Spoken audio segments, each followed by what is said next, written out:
95% biznes egalari menga finans kerak emas deb o'ylaydi. Boshida shu biznesni qilishdan oldin plan qilganmisiz? Faqat biznes egalari fin model qilishim kerak ekan deb shu yo'nalishga juda katta urg'u berib, buxgalteriyani esdan chiqarib qo'yish kerak emasda. Chunki fin modelning asosi baribir buxgalteriyaga borib taqaladi. Hozir tadbirkorlar faqat qanaqa qilib soliqda optimizatsiya qilsam bo'ladi, qanaqa qilib soliqdan qonuniy qochsam bo'ladi, lazikani qilsam bo'ladi, shunda men daromad ko'proq olaman deb o'ylayapti. Aslida unda emas. Ko'pchilik tadbirkorlar даже hozir bugungi kunda bilmaydiki, o'sha seriya biznesini oqlashtirsa qancha o'zi foydada chiqadimi yoki zararda chiqadimi, to'liq soliqlarni to'lagan holda ishlasa, balki u o'sha seriya biznesdan ko'ra ko'proq foyda olar. Biznes xohlayotgan ko'rsatkichlarga erishishda mana bu sun'iy intellekt ham yordam bera oladimi? Qanchalik buni roli bor? Buni investor kelgandan keyin u ishni boshlaydigan bo'lsa, u kamida yana 1 yil 2 yil vaqt talab qilib qoladi yoki eng kamida misol uchun borib turib o'sha Big Fourdan bittasiga murojaat qiladigan bo'lsa, kamida 3 oy, 4 oy, 5 oy, 6 oy ular audit faoliyatini amalga oshiradi. Auditorlik tashkiloti klientni tekshirishdan oldin o'ziga materialность degan narsani belgilab oladi.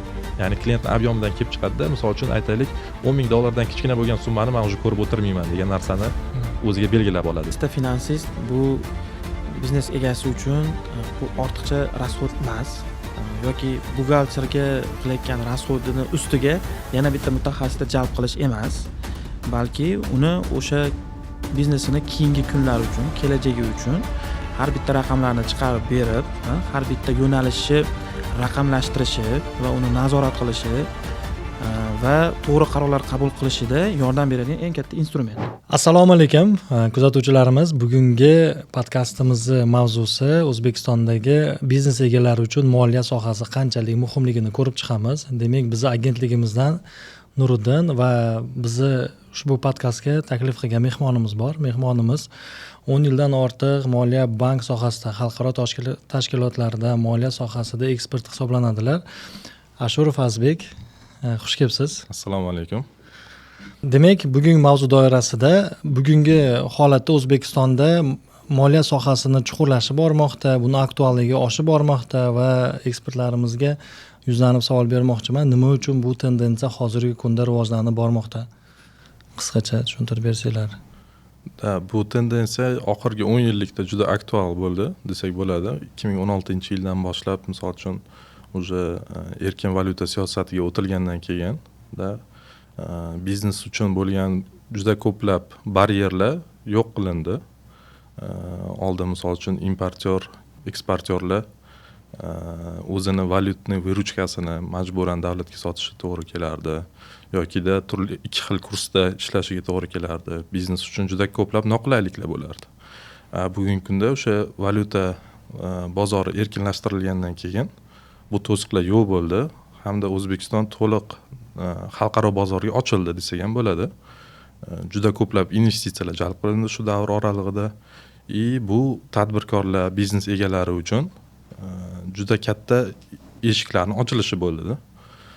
Har bitta kelayotgan investor, misol uchun, shu qaysi yo'nalishga investitsiya tikmoqchi bo'lsa, shu yo'nalishni moliyaviy holatini birinchi o'rinda so'raydi, o'rganadi. U investorga to'g'ri ma'lumot taqdim qilish, investor tushunadigan tilda taqdimot qilish hamda xalqaro standartlarga asoslangan moliyaviy hisobni taqdim qilish bugungi kunda eng aktual mavzulardan bittasida. Shuning uchun oxirgi 10 yillikda oxirgi asosan oxirgi 5 yillikda bu narsa juda ham jadallashib ketdi. Tushunarli. Shuning uchun hozir O'zbekistonda bu narsa tezkorlik bilan o'rganilib bormoqda. Demak, hozirgi kunda bizda demak O'zbekistonda bir nechta yo'nalish bo'yicha moliya sohasi ham yo'nalishlari ko'p-ku, misol uchun shu yo'nalish bo'yicha o'qitishlar boshlangan, ko'rib turibmiz. Davlatimiz rahbari o'zi tashabbus bildiryaptilar bu soha bo'yicha. Shuning uchun demak bu o'zidan o'zi kelib qolmaganda O'zbekistonga, demak xorijda bu oldin bosib o'tilgan yo'l. Demak bu bosib o'tilgan yo'lda O'zbekistonga tatbiq etish, buni o'sha praktikaga kiritish bo'yicha amalga oshirilgan chora-tadbirlar bor. Xo'p, siz xalqaro tashkilotlarda ishlagansiz Azbek aka, bu yerda bitta asosiy mavzu nima desak, demak xorij tajribasida bu sohaga qanaqa o'zi bor, xorij tajribasi qanaqa, O'zbekistonda hozirgi holatda qanaqa turibdi moliya sohasi. Mana faraz qilaylik, Yevropa va rivojlangan davlat Singapurni misol qilishimiz mumkin, Amerikani misol qilishimiz mumkin. Qanaqa holatda xorij tajribasi va O'zbekistondagi taqqoslab bersangiz. Endi buni taqqoslaydigan bo'lsak, xorij tajribasi bu oxirgi misol uchun 50 yil, 100 yilda shakllanib kelgan tajriba hisoblansa, bizada mustaqilligimizga misol uchun 30 yildan oshgan bo'lsa, oxirgi 10 yillikda endi rivojlanish tezlashdi desak bo'ladi. Lekin endi bu 10 yillik tajriba bilan 100 yillik tajribaning baribir farqi bo'ladi. Misol uchun chet el korxonalarida yoki chet elda faoliyat yuritayotgan tadbirkorlar boshqasi moliyaviy hisobotni xalqaro standartlar bo'yicha yuritish yoki o'sha o'zini biznes planini qilish yoki fin modellar tayyorlash ular uchun oddiy kundalik ishday bo'lib qolganda, xuddi bizada hozir misol uchun tadbirkorlar soliq bo'yicha hisobotlarni topshirish tushunchasi bor, topshirish kerakligini biladi. Bu narsa uning uchun zarurligini tushunadi, davlat oldidagi majburiyatligini biladi, hamda shu yo'nalishda ishlaydi. Lekin moliyaviy hisobotni tayyorlash, u biznes uchun qanaqa foyda olib keladi yokida biznesni oldindan prognozlashtirish qanday tadbirkor uchun yoki biznes egasi uchun qanchalik foydali, zararli nuqtalarni tadbirkorlar endi tushunish boshlayapti. Hamda siz aytganingizdek, oxirgi misol uchun 2-3 yillikda shu narsaga talab oshganligi sababli har xil kurslar, o'qitishlar tashkillashtirilyapti biznes egalari orasida. Biznes egalarida endi tushuncha paydo bo'lyapti-da. Moliyaviy hisobni xalqaro standartlar bo'yicha yuritish nimaga kerak? U hisobot o'zi aslida kimga taqdim qilinadi, nima beradi, foydasi qanaqa biznes uchun? Shu tushunchalar endi shakllanish boshlanyapti-da. Misol uchun Warren Buffettni hammamiz bilamiz, juda yirik tadbirkor-da, investor. Misol uchun o'sha 50-yillarda, 60-yillarda shu Warren Buffett haqida yaqinda dokumentalniy film ko'rib qoldim. O'sha 50-60-yillarda Warren Buffettning otasi ham o'zi broker bo'lgan, adashmasam. Uylarida turli xil o'sha moliya sohasiga oid kitoblar bo'lgan. Yoshligidan shu otasi o'sha kitoblarni o'qiganini ko'rib, boshqa qilib, unda ham qiziqish paydo bo'lgan. O'shalarni o'rganib, moliyaviy hisobotni tahlil qilishni yaxshi tushunib olgan. Investor uchun bu eng kerakli nuqta hisoblanadi. Amerikada o'sha paytlarda misol uchun korxonalarning moliyaviy hisoboti jurnallarda chop etilgan. Warren Buffett o'sha jurnallarni olib, turli xil korxonalarni ko'rib, ularning moliyaviy holatini o'rganib, kuzatib yurgan. Hamda o'zi keyinchalik o'sha kelajakda investitsion korxona tashkil qilib turib, birinchi boshlagani o'zi qarindoshlarining pul mablag'lari hisobiga investitsiyalar qilgan turli xil korxonalarga. O'zi o'sha kelajakda o'sib ketishi yuqori bo'lgan korxonalarni ko'ra bilib, moliyaviy holatini tahlil qilib turib, o'shalarga investitsiya kiritish boshlagan. Bu narsa birinchi oilaviy tadbirkorlikday boshlangan desak, chunki o'zini yaqin qarindoshlaridan pul mablag'larini jalb qilib, uni korxonalarga investitsiya qilib kiritgan. Keyinchalik уже omma orasida, xalq orasida bu narsa mashhur bo'lib ketib, investorlar soni ko'payib boshlagan. Hamda уже bu boshida hobbi ko'rinishdagi kasb bo'lganda, keyinchalik уже juda katta tashkilotga aylanib ketgan. Bugungi kunda Warren Buffett misol uchun dunyodagi eng katta yirik investorlardan bittasi hisoblanadi, hamda shu katta korxonalarning yirik aksiyadorlaridan biri hisoblanadi. Shunda hozir O'zbekistonda moliyani rivojlanishi, demak 2016-yildan boshlangan bo'lsa, biznes egalarida asosan tushuncha oldin qanaqa edi? Misol uchun, demak, buxgalteriya haqida tushuncha bo'lardi. Hamma mana bu moliyaviy ko'rsatkichlar buxgalteriyanidan dani sifatida shakllanardi, xolos. Demak, moliya sohasiga kirish, ya'ni bizda moliya bozori unchalik rivojlanmagandi, sekin-sekin etap-etap rivojlangan sari bu yo'nalishga ham e'tibor yana ham kuchaytirildi va hozirgi siz aytgandek biznes treninglarda ko'proq moliyani ko'proq o'rgatishlar boshlandi va hozir amaliyotda ham shu narsani ko'ryapmiz. Demak, bizga o'sha biznes egalaridan buxgalter menga kerak deb emas, balki foyda va zararimni qilib beradigan, mana bu moliyaviy instrumentlar chiqarib beradigan finansistlar kerak degan уже hozir talablar shakllanishni boshlagan. Biz tushundik, demak boshida moliya nima uchun kerak, xorij tajribasi qanaqa va hozir trenerlar, ya'ni biznes ko'chlar deymiz, mashhur O'zbekistonda biznes ko'chlar bor, ular qanaqa tashkil qilyapti, ularni har bitta leksiyasida, har bitta ularni seminar o'tkazayotgan darsliklarida nima ko'rsatilyapti? Asosiy maqsad hozir o'sha tadbirkorlarga moliya sohasini tushuntirishdan iborat bo'lyapti. Bu nima beradi tadbirkorlarga? Bu moliya sohasidagi bo'lgan bilimlarni boshlang'ich etapini olishyapti xolos. Chunki O'zbekiston biznes egalari hozirgi o'zimizning milliy biznes egalarimiz hozirgi etapda qanaqa rivojlanish tendensiyasida o'sish nuqtasida turibdi-da, hali rivojlangan etapga o'tganimiz yo'q. O'sish nuqtasida turgan biznes egalari rivojlanishga o'tish uchun nima qila olish kerak, nima qilish kerak, ular moliya sohasini nima uchun ular bilishlari kerak degan asosiy muammo turibdi. Bu muammoning orqasidan tadbirkorlar va o'ziga savoliga javob topish maqsadida o'sha biznes ko'chlarga boryapti. Nurdin siz aytmoqchi, ko'chlarga borib murojaat qilib o'rganishga harakat qilishyapti. Lekin bu bilan ular zo'r o'rganadigan masalani aytishimiz qiyin, chunki ular ma'lum bir qismini o'rganishyapti xolos. Misol uchun oddiy sotuv keysini o'rganishyapti-da, mana qanaqa qilib sotish kerak, nima pokazatellar qo'yish kerak, oylik planlar qanaqa qo'yilishi kerak, KPIlar qanaqa qo'yilishi kerak kabi foydali ma'lumotlarni o'rganishyapti. Lekin moliyada yana bir nechta boshqa yo'nalishlari bor. Ya'ni biznesini rivojlanishiga ta'sir qiladigan yo'nalishlar bor-da. Shu haqida nima deya olasiz? Bu haqda endi mana shu kurslarda o'qishayotgani, boshlang'ich bilimlarga ega bo'lishayotgani bu yaxshi, chunki biznes egasi baribir endi u moliyachi emas. U hech qachon misol uchun moliyachining o'rniga o'tirib turib, o'zini korxonasini moliyasini to'liq shakllantirib, tahlil qilib, o'ziga kerakli xulosalarni chiqarib ola olmaydi. Buning uchun albatta moliyachiga murojaat qilish kerak bo'ladi. Bu yerda eng asosiy narsa biznes egasi uchun o'sha moliyachining oldiga kelib turib to'g'ri savol bera olishi. Shu o'qishayotgan treninglari, kurslari shu to'g'ri savolni berishga juda katta yordam beradi.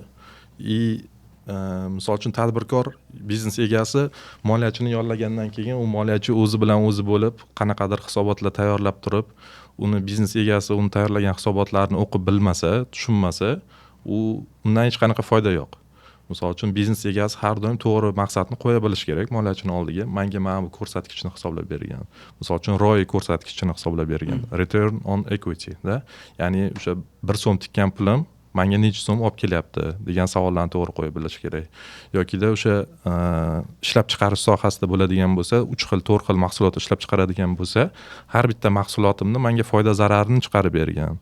Qaysi yo'nalishim menga foyda olib kelyapti, qaysi yo'nalishim zararda yoki qaysi yo'nalishim kamroq foyda olib kelyapti. Qaysi tomonga qarab kuchliroq urg'u berishim kerak degan savollarni to'g'ri berib bilish kerak. Shu savollar ortidan moliyachi unga sifatli tahlil qilib bera oladi. Agarda biznes egasi tomonidan qanaqadir talab qo'yilmaydigan bo'lsa, moliyachi o'zi biznesni yaxshi tushunmaganligi sababli-da o'ziga kerak deb bilgan hisobotlarni tayyorlab, qanaqadir moliyaviy ko'rsatkichlarni hisoblab, ko'rsatib hisobot tayyorlashi mumkin, lekin uni biznes egasi tushunmaydi. Nima uchun kerakli, nima uchun foydaliligini. Shu o'qishayotganligining eng asosiy foydasi bu moliyachi oldiga to'g'ri savol berishni tushunishligida deb bilaman. Hozirgi kunda biz O'zbekistonda zo'r o'zi haqiqiy holatini aytdingiz-da, mana ideal holatni aytdingiz, o'zi qanaqa bo'lish kerak, lekin O'zbekistonda qanaqa hozir holatimiz? O'zbekistonda hamdaqa. Qarang. O'zi hozir to'g'ri aytib ketdingiz. Moliyani alohida e'tibor qaratib, alohida buni yo'nalish sifatida belgilamagan biznes egasi eng avvalo birinchi navbatda o'zi moliya finansist bo'lib o'zi ishlaydi-da, rahbarni o'zi finansist bo'lib ishlaydi. Chunki nimaga? Biznes tashkil qilgan, foyda zararni hisoblaydi. Haligi bizda o'zbekchilikda borki, hamma narsa miyada deydi-ku, xuddi shunaqa. Mana biz agentligimiz tomonidan juda ko'p biznes egalari bilan ishlaymiz. Biz asosan demak buxgalteriya audit ishlaganimizda ko'proq mana shu moliyaviy savollar chiqadi-da, moliya yo'nalishida savollari, masalan, foyda zararim qancha deydi yoki bo'lmasam siz aytgandek ko'rsatkichlar, EBITDA ko'rsatkichlari, unit ekonomikasini so'raydi. Mana bu narsalarni odatda buxgalteriyadan talab qiladida. Mana bu hozirgi endi kelayotgan mana bu moliya yo'nalishiga bo'layotgan talab va e'tibor o'zlarini shu ustida ishlab, siz aytgandek to'g'ri talab qo'yib va endi finansist olib, unga o'sha to'g'ri talablar shakllantirib ishlashni endi boshlayapti. Lekin ungacha finansistlik vazifasini rahbarning o'zi bajargan. yoki buxgalter. Yoki bo'lib qolgan bo'limlar bilan birga bajarishgan. Shunaqa. Endi buxgalterlar asosan birinchi maqsadi bu to'g'ri soliq hisoblash, soliq hisobotlarini o'z vaqtida taqdim qilish bosh og'rig'i hisoblanadi ularni. Unga kelib rahbarni qanaqadir ko'rsatkichni menga hisoblab ber deganini buxgalter birinchi marta uni ko'rsatkichni eshitgan bo'lishi mumkin, boshqa qilishi mumkin. Hisoblab bera olmaydi-da u narsani. Biznes egasi ham uni tushunchaga ega bo'lishi mumkin, eshitgan, bilgan, o'qigan, ko'rgan, lekin qanaqa qilib hisoblanishi, qaysi daromadlar, qaysi xarajatlar hisobga olinishi, разделный учет deyiladi-da. Misol uchun har bitta ishlab chiqarayotgan yo'nalishi bo'yicha unit ekonomikasini aytganingizda yo'nalish hisoblayotganda, misol uchun ishlab chiqarishga ketayotgan svetni har bitta mahsulotga bo'lishni misol uchun bo'lish kerakligi bu to'g'ri kelgan holatda biznes egasi uni misol uchun bo'la olmaydi, qila olmaydi. U bo'lishi mumkin, misol uchun ob'yomga qarab bo'lib yuboradimi, boshqa qiladimi. Lekin misol uchun har bitta mahsulotni ishlab chiqarayotgan stanok qancha tok iste'mol qiladi yokida qancha soat ishlaydi, u stanokning amortizatsiyasida har bitta mahsulotga misol uchun bo'linish kerak bo'ladi. Turli xil 3 xil 4 xil mahsulot chiqarilayotgan bo'lsa, har biriga o'zini ishlatilgan vaqtiga qarab amortizatsiyasi ham bo'linishi kerak. Bu unit ekonomikani eng hisoblashda eng to'g'ri yo'li shunaqa hisoblanadi-da. Lekin biznes egasi uni o'tirib hisoblaydimi yoki biznesini yuritadimi? Mana hozir aytdilaringiz, biznes egalari hozirgi kunda buxgalterlarga как moliyachi sifatida qarashi bu juda katta ham muammo hisoblanadi O'zbekistonda, to'g'rimi? Hozir biznes egasiga turib, "Sen buxgalter tur o'rningdan menga mana narsalar qilib ber" deyapti. Hali bechora buxgalter qo'rqqanidan ayta olmayapti-da bu biznes egasiga. Biznes egasi, baraka topkurlar, bu buxgalter moliyachi emas, shuni bilishlaringiz kerak. Demak, moliyachi kim? Moliyachi bu o'zini, demak, kelajak bilan ishlaydigan, kelajak sifralar bilan ishlaydigan odam. Buxgalter bu istoriya, ya'ni tarix bilan ishlaydigan odam. Nima uchun biznes egasi kelib turib va shu tarix bilan ishlaydigan odamdan, buxgalterdan shu narsani so'rayapti? Bu g'alati emasmi, Azbek aka? To'g'ri aytganingiz, buxgalter har doim bu tarix bilan ishlaydigan shaxs hisoblanadi. Ya'ni u nima uchun tarix bilan ishlaydi? Hisobotni to'g'ri shakllantirish uchun. Finansistni eng kuchli tarafi bu prognozlashtirish, fin model yaratish, korxona budjetini shakllantirish. Bu narsa tadbirkorga, biznes egasiga nima uchun kerak? Misol uchun qaysidir yo'nalishda, yangi yo'nalishda ish boshlamoqchi bo'lsa, moliyachi uni oldindan prognozlashtirib, unga qanaqa ko'rsatkichlarga e'tibor berish kerakligini, daromadlar qanaqa shakllanishini, bu daromadlar shakllanishida qanaqa xarajatlar ishtirok etishini oldindan hisoblab beradigan professional, malakali shaxs hisoblanadi. Bu narsa tadbirkorga nima uchun kerak deydigan bo'lsak, tadbirkor qo'lida hech qanaqa ma'lumot, hisobot, danni bo'lmasdan turib, o'sha biznesga ketadigan bo'lsa, bu xuddi bir osmonga qarab o'q otgandek gap hisoblanadi-da. Finansist esa o'sha tadbirkorga nishonni chizib beradigan shaxsda. Mana shu nishonni chizib beradi. Mana shu yoqqa qarab otsang, ko'proq foyda olasan. Unumdorligi yaxshi bo'ladi deydigan shaxs hisoblanadi. Demak, moliyachi bu nishoningizni topib beradigan mutaxassis ekspert. Qayerga qarab otishni ko'rsatadi sizga. Qayerga qarab otsa, nishonga tegishni ko'rsatadi. Buxgalter kim? Buxgalter bu sizni nishonga tegdimi yoki tegmadimi o'shani ertasi kuni nishonga tegdimi yo'qmi deb aytib beradigan shaxs. Demak, hurmatli biznes egalari, buni aniq tushunib olishingiz kerak-da. Agar siz haqiqatdan ham siz o'zingizni kelajagingizni, o'zingizni kompaniyangizni, biznesingizni keyingi etaplarga rivojlantirishni xohlaydigan bo'lsangiz, siz buxgalterga emas, balki moliyachiga, ekspertlariga murojaat qilishingizni so'rab qolamiz. Chunki Azbek aka aytgandek, moliyachi bu nishoningizni ko'rsatib beradi. Buxgalter esa nishonga tegdimi yoki tegmadimi ochib beradigan mutaxassis hisoblanadi. Oddiy jaydari tilida shunaqada, to'g'rimi? Shunday. Xo'p, mana biznes egalari finansiz ya'ni moliyachini qanaqa nima qilishini tushunib olishdi qisqacha. Lekin moliyada yana bir necha yo'nalishlar borda. Misol uchun ko'p eshitib qolamiz, finmodel deydi, ya'ni moliya modeli deyiladi. Moliya modeli biznes uchun qanchalik muhim? Moliya modelini biznes uchun muhimlik jihati nimada deydigan bo'lsak, bu raqamlarda biznesni faoliyatini ko'rsatib berish. Ya'niki bu yoqda moliyachini o'zini malakasi ham yetmasligi mumkin, chunki biznesni to'liq yaxshi tushunmaydi. Bu joyda biznes egasini moliyachiga ham yordami kerak bo'ladi, chunki biznes proseslarni tushuntirish kerak bo'ladi. Xomashyo olib kelindi, qancha xomashyo qaysi mahsulotga ishlatiladi, mahsulot tayyor bo'lishi uchun yokida qanaqa stanoklar kerak, qancha ishchi kuchi kerak, to'g'rimi? Qancha elektr energiyasi sarflanadi yoki gaz sarf qancha bo'ladi, yokida o'sha to'layotgan arenda puli, mana shu kabi ko'rsatkichlarni moliyachiga taqdim qilib bilish kerak, biznes tushuntirish kerak. Bitta birlik mahsulot ishlab chiqarilishini to'liq sipochkasini finansistga ko'rsatib berib bilish kerak. Finansist shu narsani, sipochkani bilib olgandan keyin buni o'zi raqamlashtirish boshlaydi. Ya'ni hisob kitobini boshlaydi. Ko'p eshitamiz bugungi kunda, misol uchun biznes egalari aytadi, "Ha, foydadaman, lekin qanchaligini bilmayman" deydi. To'g'rimi? Yokida sherikchiligida asosida ishlayotgan bo'lsa, sherigim meni aldayapti, bilmayman, lekin isbotlab bera olmayman deydi. Mana shu joyda moliyachi, finmodel kabi instrumentlar biznes egasi uchun eng maqbul yechim hisoblanadi.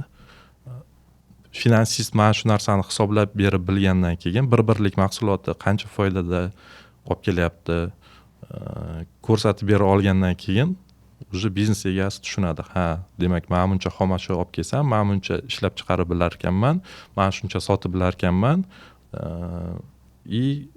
natijada shuncha foydaga erishar ekanman degan narsani o'zi qo'lida shu proses amalga oshmasdan turib hisobotda ko'rib biladi va shunga qarab intiladi.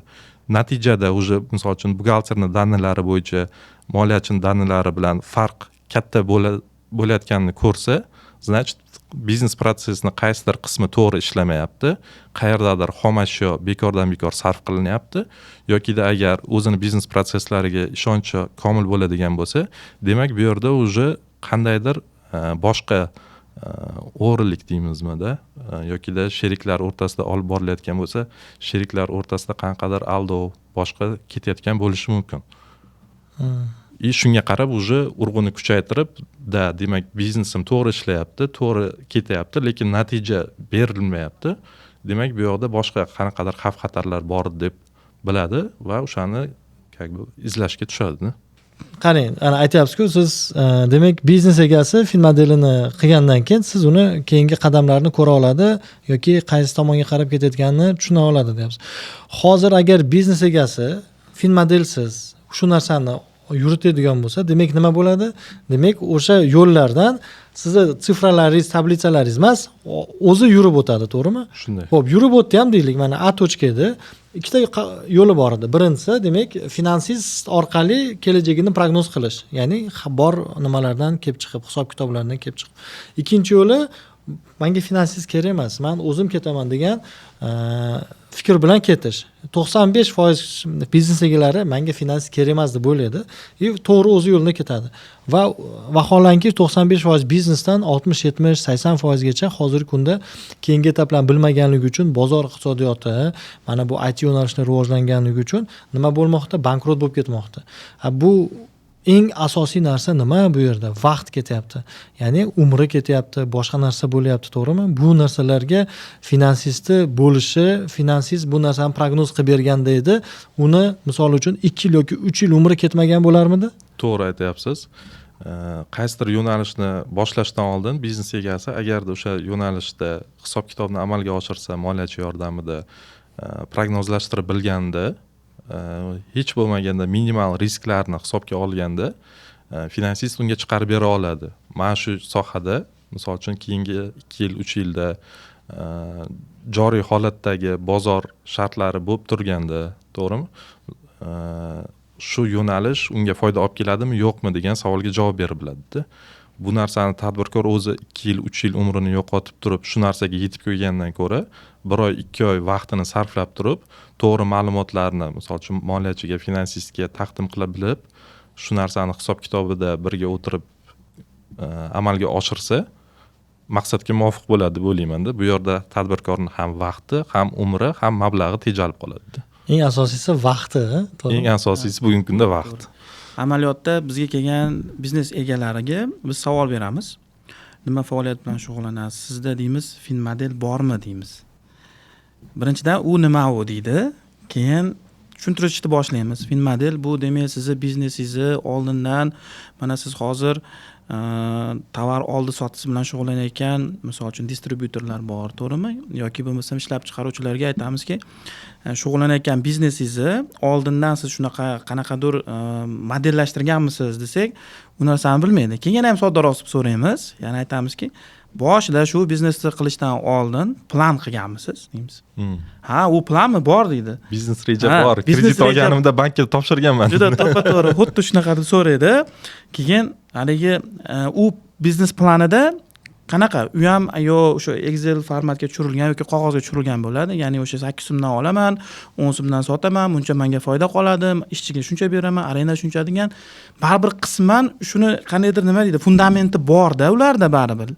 Faqat o'sha biznes egasi o'sha aynan o'zi o'sha ishni boshida tuzgan biznes planni davom ettirishi, uni qanchalik to'g'ri ketayotganligi, uni raqamlari qanchalik to'g'riligini nazorat qila olmaydi-da. Chunki u to'liq operatsiyonga kirib ketib qoladi-da.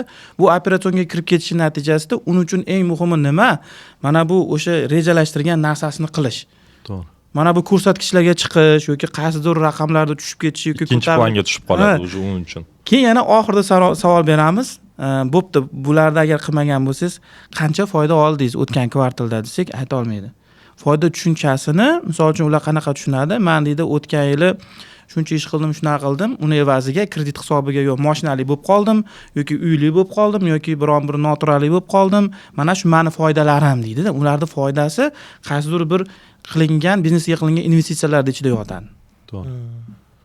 Bu aytgan gapingiz to'g'ri. O'sha boshida baribir har bitta biznes egasi boshida qanaqadir hisob kitobni amalga oshiradi, o'zi tajribasidan, bilimidan kelib chiqqan holda, lekin o'sha hisob kitobi o'sha boshida qilingan holatda qolib ketadi.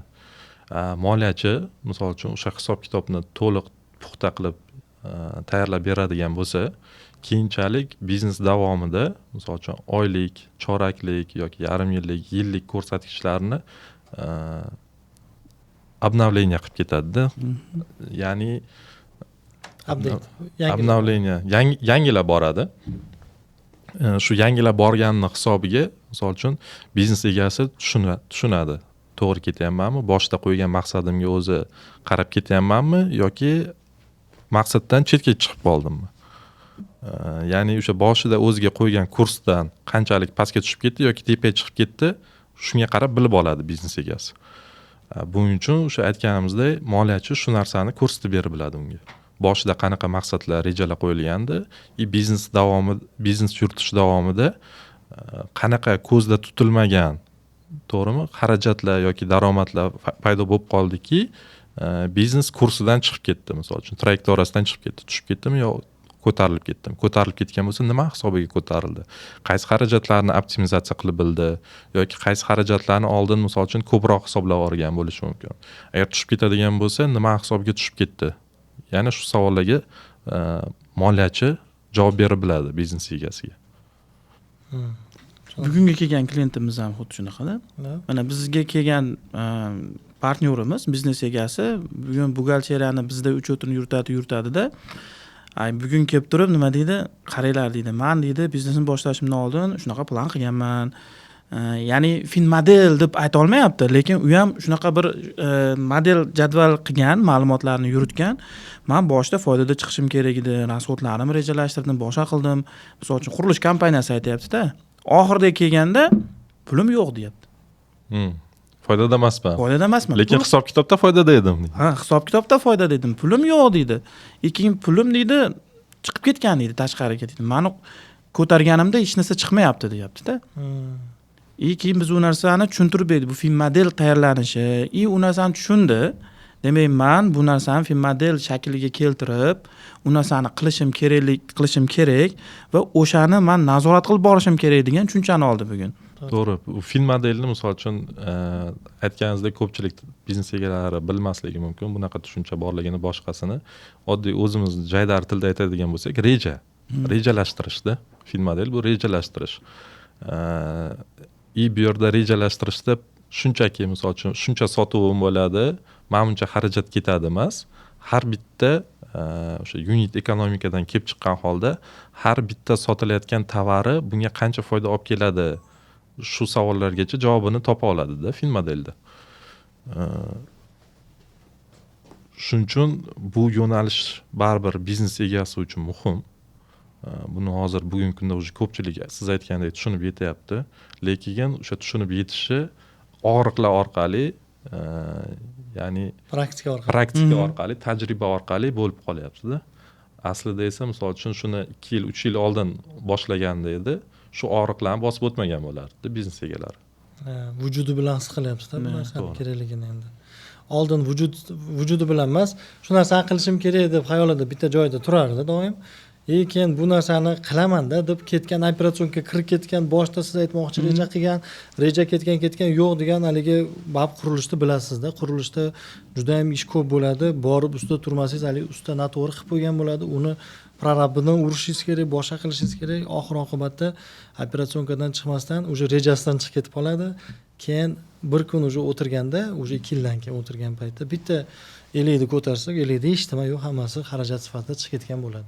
Bu juda ham achinarli holat. Bu juda ham og'riqli holat.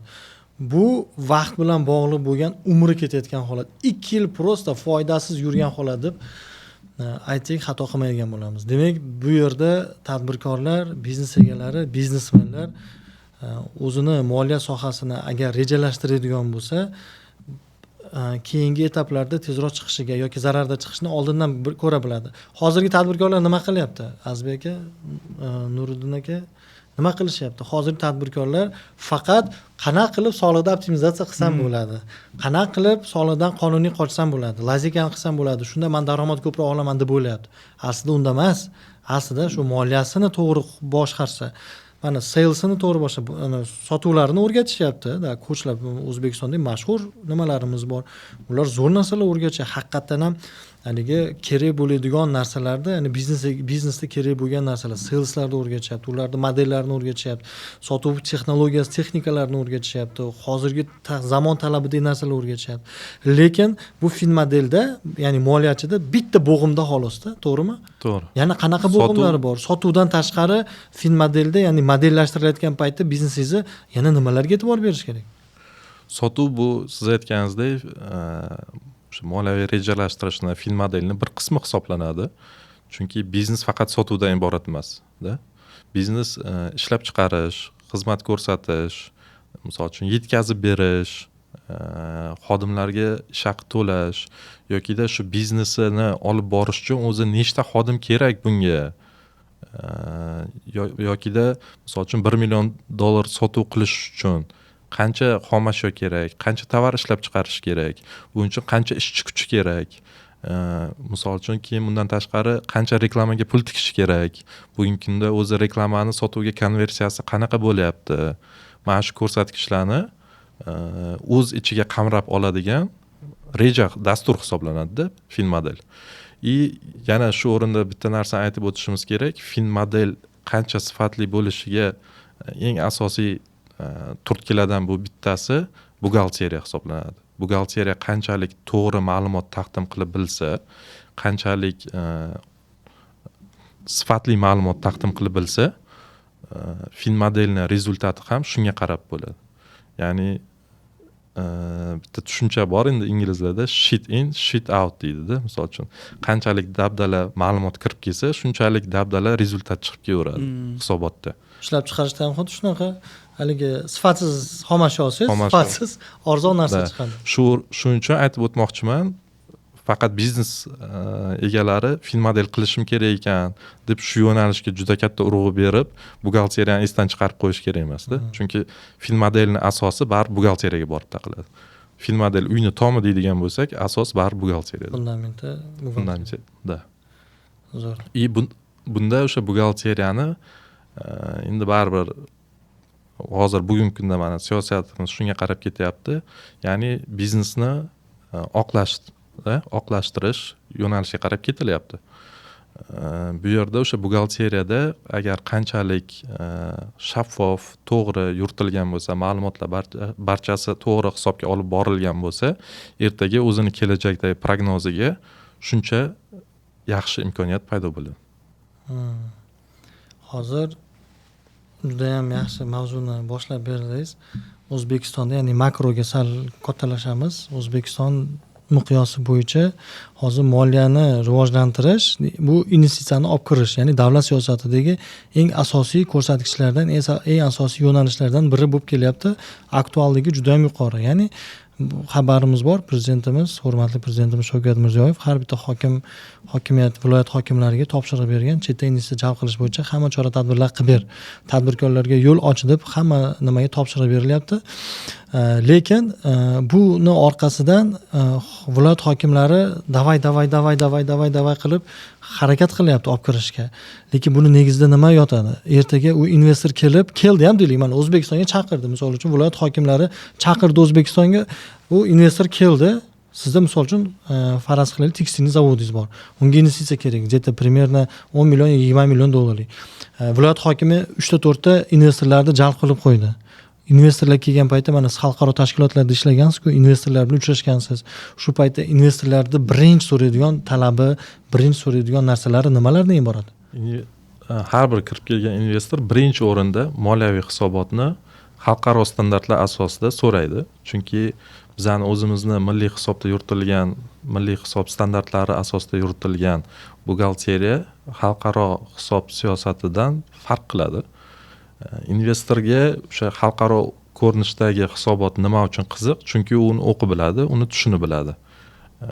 O'zimizni milliy standartlar asosida tayyorlangan moliyaviy hisobotni ular tushunmaydi. To'g'rimi? Misol uchun ular olma bilan olmani solishtirib o'rgangan. O'zbekistonga kelib olmani talab qiladi. Bizani misol uchun hisob siyosatimiz u standartlarga javob beradi, qaysidir qismida javob bermaydi. Shuning uchun investor jalb qilmoqchi bo'lgan katta biznes egalari birinchi o'rinda shu moliyaviy hisobotni xalqaro standartlarda yuritish maqsad qilib olish kerak o'ziga. Investor bilan ishlayman deydigan bo'lsa. To'g'ri. Demak, bu davlat siyosati bo'lgandan keyin, investitsiya jalb qilish davlat siyosati darajasiga ko'tarilgandan keyin bu o'z-o'zidan bilinyaptiki, O'zbekiston rivojlanish qadamlarida haligi tobora tezlashib boryapti. Investitsiya kirishi bu davlatning rivojlanishiga olib keladi. Davlatning rivojlanishiga esa asosiy narsa tadbirkorlar, biznes egalari rivojlanishi kerak, to'g'rimi?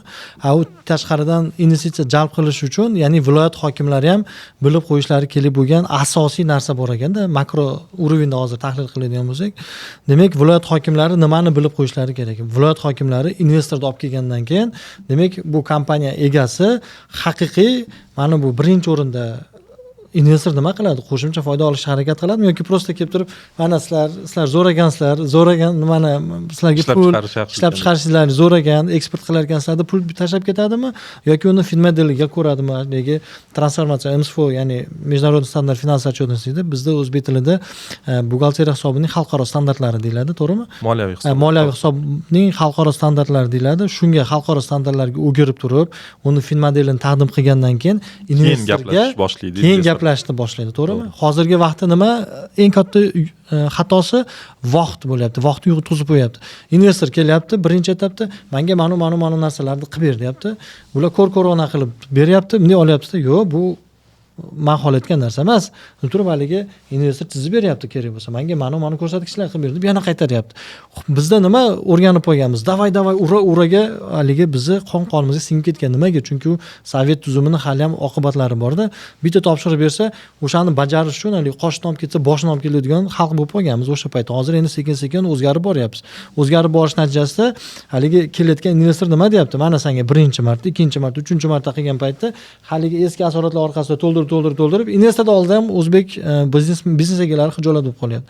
Undan ko'ra o'sha investor kelishdan oldin moliya sohasini birinchi o'rganib, to'xta, san bankasan, mana biznes egasi ekansan, mana tekstilniy kompaniyani rahbari ekansan, chaqir moliyachingni, menga finansiy modelingni qo'y, menga transformatsiya MSFO'ni qo'y, menga finansiy analizini qo'y, o'shani qarab turib men senga ko'rsataman turib, kerak bo'lsa o'sha hokimiyatni qoshida finansiy sohani kuchli biladigan, ya'ni investorlar bilan ishlaydigan odamlarni yoniga qo'yib turib, o'zi bor investorlar, ularning moliya sohasini kuchaytirish kerak-da.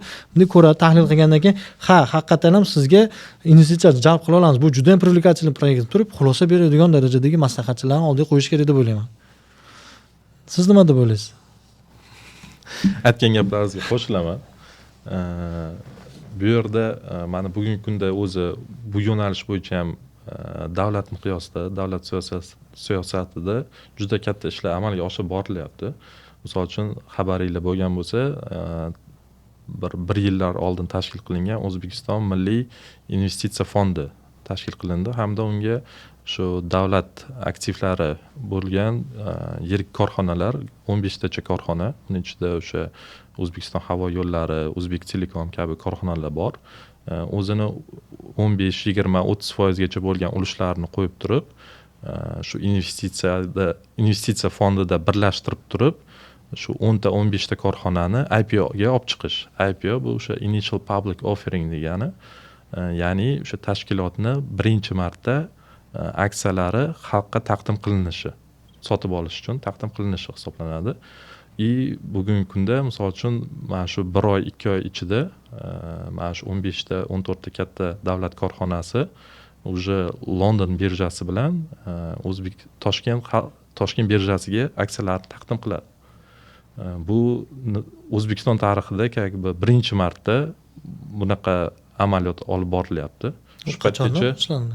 Shu paytgacha bu yo'nalishda xalqaro birjaga chiqqan birorta kompaniyamiz bo'lmagan. Bu shu fond o'zi investitsiya fondi 1 yillar oldin tashkil qilindi. Mana shu 1 yil ichida mana shu 10 ta 15 ta korxona, davlatga tegishli bo'lgan korxonalarni ular birinchi navbatda moliyaviy hisobotini xalqaro standartlar bo'yicha yuritilishini ta'minlab berib, o'zi oldindan yuritilardi. Endi birjaga chiqishdan oldin o'sha xalqaro auditorskiy kompaniyalari uni yana ham kuchliroq tekshiradi, chunki bu yerda xalqqa berilayotgan aksiyalar narxi to'g'ri belgilanishi juda ham muhim. Misol uchun xalqqa sotilgandan keyin auditorlik tashkiloti kechirasizlar, biz mana bu yerda xato qilgan ekanmiz, buni narxi 1000 so'm emas ekan, o'zi 900 so'm ekan deb chiqa olmaydi. Shuning uchun bu narsa ular uchun juda katta risk. Shu riskni hisobga olib turib, ular oddiy tekshiruvdan ko'ra 2-3 baravar qattiqroq tekshiradi bu yo'nalishda. O'sha moliyaviy hisoboti to'g'ri hamda to'liqliligiga kafolatlaydi. Shundan keyin birjaga chiqadi aksiyalar hamda o'sha birjada erkin sotuvda уже aylanib yuradi aksiyalar. Sizda praktika bormi bu bo'yicha o'zi? Yo'q, bu bo'yicha aytaymanki, O'zbekistonda o'zi birinchi marta bu amaliyot amalga oshirilyapti. O'zbekistonda bunaqa praktikaga ega bo'lgan moliyachilarni topish qiyinroq, sal bo'lsa ham sanoqli bo'lsa kerak. Lekin o'sha chet elda o'zi O'zbekistondan vaqtida o'sha o'qishga ketib, u yerda o'sha katta moliyaviy institutlarda ishlab yurgan kuchli mutaxassis kadrlar bor bu yo'nalishda ham. O'zimizni milliy kadrlarimiz desak ham bo'ladi. Azizbek aka, hozir aytib o'tdingiz, demak, oqqa qarab ketyapti buxgalteriyalar dedingiz. Demak, bizda hozir tan olishimiz kerak, ko'p biznes egalarimizda demak, chorniy biznes deymiz yoki seriy biznes deymiz. Ya'ni hali oq bo'lmagan, ya'ni yashirin iqtisodiyot deydi, yana bitta nomi, shunaqa holatlar bor. Ya'ni bankdan tashqari aylanma bo'layotgan yoki naqdga amalga oshirilayotgan operatsiyalar bor. Bunaqa holatda biznes egasi aynan siz aytgan shu fin modelda yoki umuman moliyaviy rejalashtirishda qanday qiladi? Bu narsani qila oladimi? Bu narsani to'liq qamrab ola oladimi? Bu narsa ertaga foyda zararini chiqarishda qanchalik bu narsa ahamiyati bor? Endi bu fin model birinchi navbatda biznes egasi uchun tayyorlanadigan hisobot turi deydigan bo'lsak, u yerda qanaqadir qat'iy talablar yo'q. Misol uchun faqat belly danalaringdan foydalanaman degan qat'iy talab yo'q. Misol uchun biznes egasi o'sha seriya buxgalteriyasi bo'ladigan bo'lsa, u ma'lumotlarni ham agar to'g'ri yuritib shakllantirib borgan bo'lsa, u ma'lumotlarni ham taqdim qilganda, misol uchun fin modelini hisoblab chiqarsa bo'ladi. Lekin o'zi umuman seriya biznes bilan shug'ullanishni hech kimga tavsiya qilmayman. Bu narsadan yiroq bo'lish kerak. Ko'pchilik tadbirkorlar даже hozir bugungi kunda bilmaydiki, o'sha seriya biznesini oqlashtirsa qancha o'zi foydada chiqadimi yoki zararda chiqadimi? To'liq soliqlarni to'lagan holda ishlasa, balki u o'sha seriya biznesdan ko'ra ko'proq foyda olar. To'g'rimi? Shu yo'nalishga qarab hisob kitobni amalga oshirsa, moliyachiga to'g'ri ma'lumotlar taqdim qilsa, moliyachi uni hisoblab berib biladi. Ya'ni aytadi, misol uchun, mana shu seriya qismini biznesingni oqlashtirsang, mana shuncha soliq to'lar ekansan. O'zi hozir mana buncha xarajat qilib, mana buncha foyda olyapsan seriya biznesingdan. Agar oqlashtirganingda mana buncha foyda olasan deb aytib berib biladi. O'shani solishtirganda biznes egasi tushunib yetadi. U olayotgan bo'yniga riski, o'sha ko'rayotgan foydasi bu narsani qoplamasligini tushunib yetadi. Eng asosiysi ucho'ti joyida bo'ladi. Ucho'ti joyida bo'ladi, ma'lumotlar manbai bitta bo'ladi. Data to'g'ri bo'ladi. Data to'g'ri shakllanadi. Bu keyinchalik o'zida, misol uchun, prognozlashtirishni aniqroq qilish uchun asosiy ma'lumotlar manbai bo'lib qoladi-da. Hozir biznes egalarini eng qiynayotgan narsa nima deydigan bo'lsangiz, biznes egalari hozir men belgiga o'tadigan bo'lsam, meni yonimda turgan ikkita konkurentim, ya'ni seriya cho'rni nimada, ya'ni soliqdan qochgan holatda oldi-sotdi qilib boradi. Meni narxim, tan narxim oshishini hisobiga tovar narxim qimmatlashib boradi.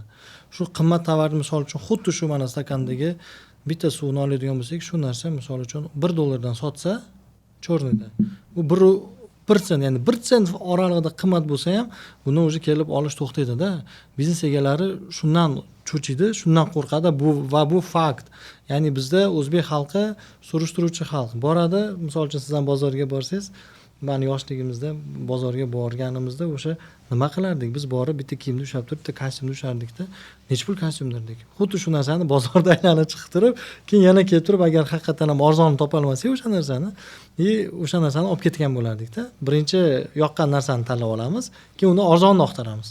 Xuddi shunaqa biznes egalari ham yoki uni xaridorlari ham xuddi shunaqa. Ya'ni birinchi bizga yoqadigan mahsulotni ushlab olamiz va arzonni oqtaradi. Shuni orqasidan belgiga o'tadigan bo'lsam, meni mahsulot narxim qimmatlashib ketadi.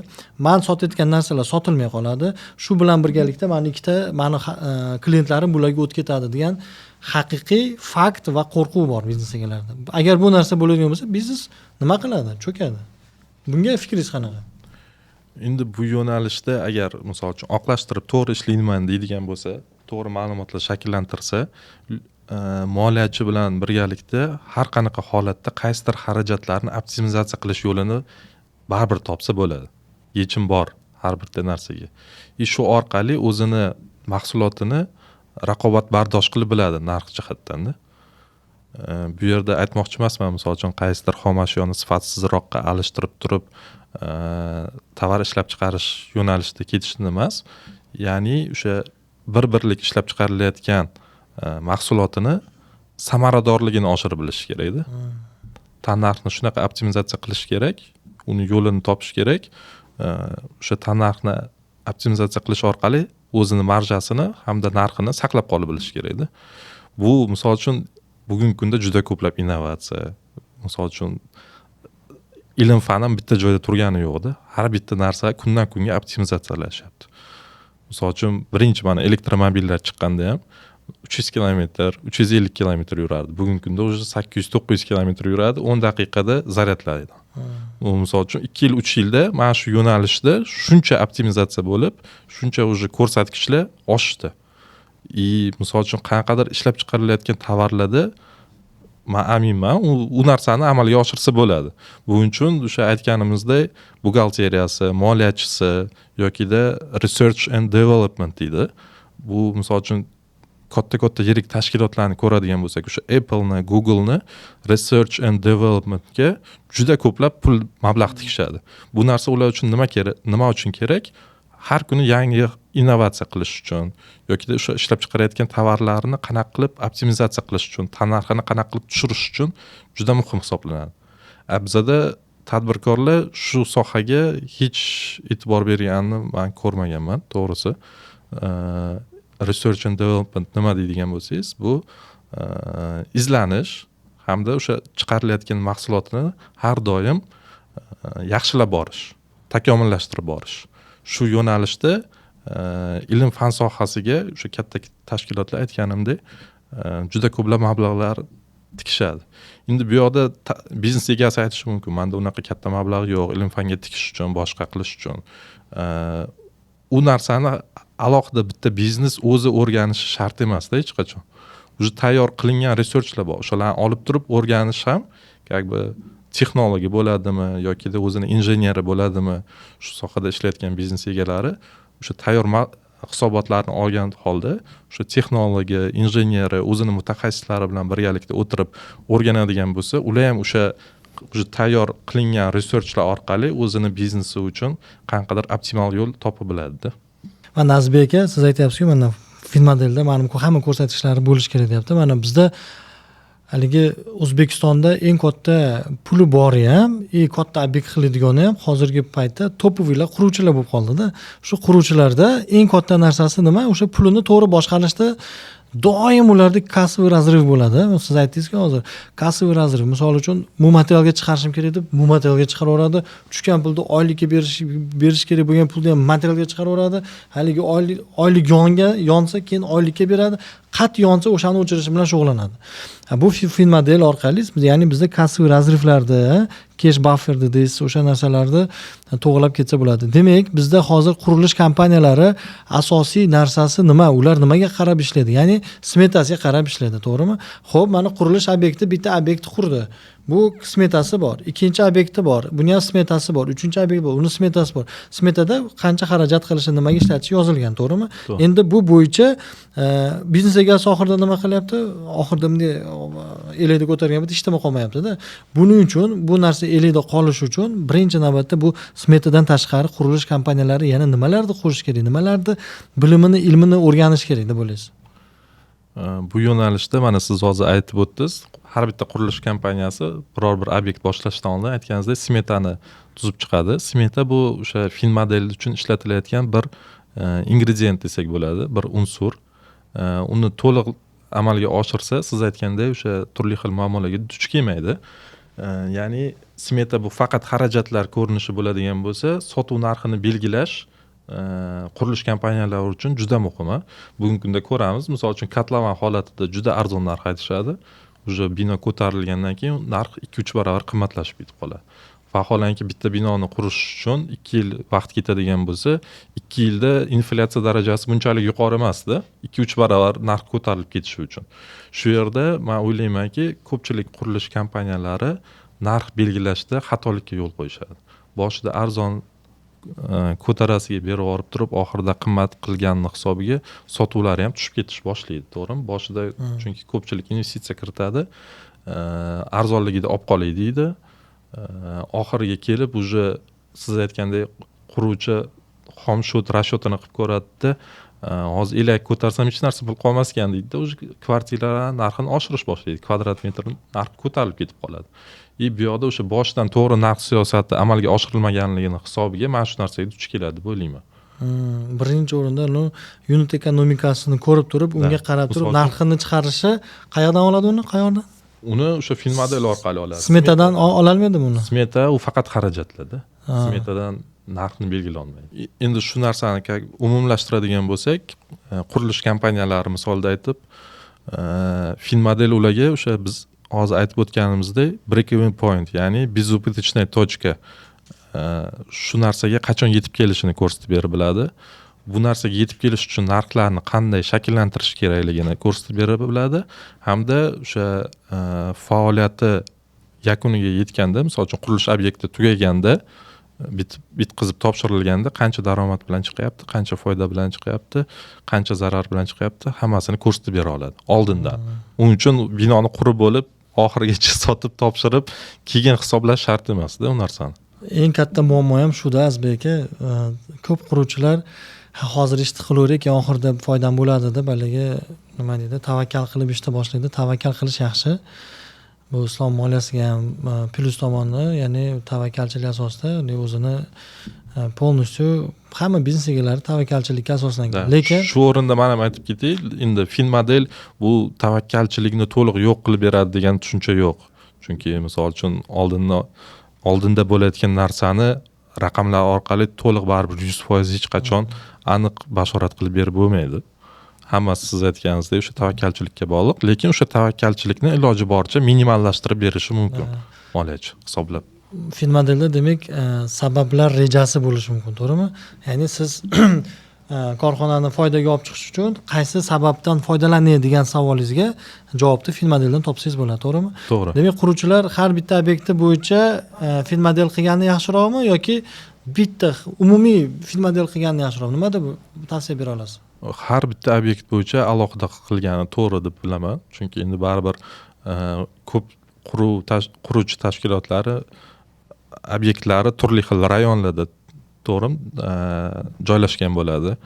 U rayonlarning ham baribir narxlari turli xil bo'ladi. Sotuv narxlari endi markazga yaqinroq joylar qimmatroq hisoblanadi har doim. Chetroqdagi obyektlar arzonroq yuradi yokida misol uchun chetroqda joylashgan obyektlariga yetkazilayotgan xom ashyolar yaqinroq bo'lishi mumkin, to'g'rimi? U yerda demak uni xarajatlari ham kamroq bo'ladi, transportirovka boshqasini hisobiga. Shuning uchun har bitta qurilish obyekti bo'yicha alohida qilgani to'g'ri. Bu yerda boshida o'sha qurilishni boshida bir marta fin model qilib boya aytganimizdek, bo'ldi endi shu bilan ishlayman emas. Har oylik kerak bo'lsa choraklik o'sha fin modelini обновление qilib borish kerak, ya'ni aktuallashtirib borish kerak. O'shanda ko'ra biladi, qaysi oldindan reja qilgan, misol uchun xom ashyoning narxi haqiqatda shu narxda olinyaptimi yo'qmi? Chunki har bitta xom ashyo narxi keyinchalik sotuv narxiga ta'sir qiladi. O'sha narsani vaqtida bilib, vaqtida optimizatsiya qilib, vaqtida misol uchun boshqa istochniklarni topib turib, o'zini xarajatlarini optimallashtirib borib, narxini saqlab qolsa bo'ladi. Tushunarli. Demak, qurilish kompaniyalari fin modelni qo'yishni ortidan nimaga erishadi? Ya'ni qurilish kompaniyalari fin modelni qo'ygandan keyin, moliya modelidan keyin u birinchi o'rinda kassaviy rezervini oldini oladimi? Oladi. Narx siyosatini to'g'ri qo'yishni boshlaydimi? Oxirida qancha o'sha foyda olishni oldindan bila oladi, to'g'rimi? Bu yerda eng katta muammo ham borda, qarang. Yana bitta eng nozik masalani ko'tarmoqchiman Azbek aka. Xom ashyolar bor-ku, mana Nuriddin, siz juda ham yaxshi bilasiz. Xom ashyolar, ya'ni qurilish bo'yicha kerak bo'lgan xom ashyolar qurilishda o'rta etapida riskga ko'tarilib ketishi mumkin. 2 baravar, 3 baravar ko'tarilib ketadi. Bu paytda qanaqa holatda fin modelimizni korrektirovka qilamizmi yoki biz planda bu narsani haligi oldindan ko'ra olmagan bo'lamiz? Har xil force major bo'lgan holat bo'lishi. Misol uchun urush, Rossiya bilan Ukraina urushi bizni taxtaga bo'lgan narxni oshishiga olib keldi. Ya'ni taxta narxi risk 2 barobar, 3 barobar sakrab bordi. Shu kabi holatlarda oldindan ko'ra biladigan bo'limlari mavjudmi?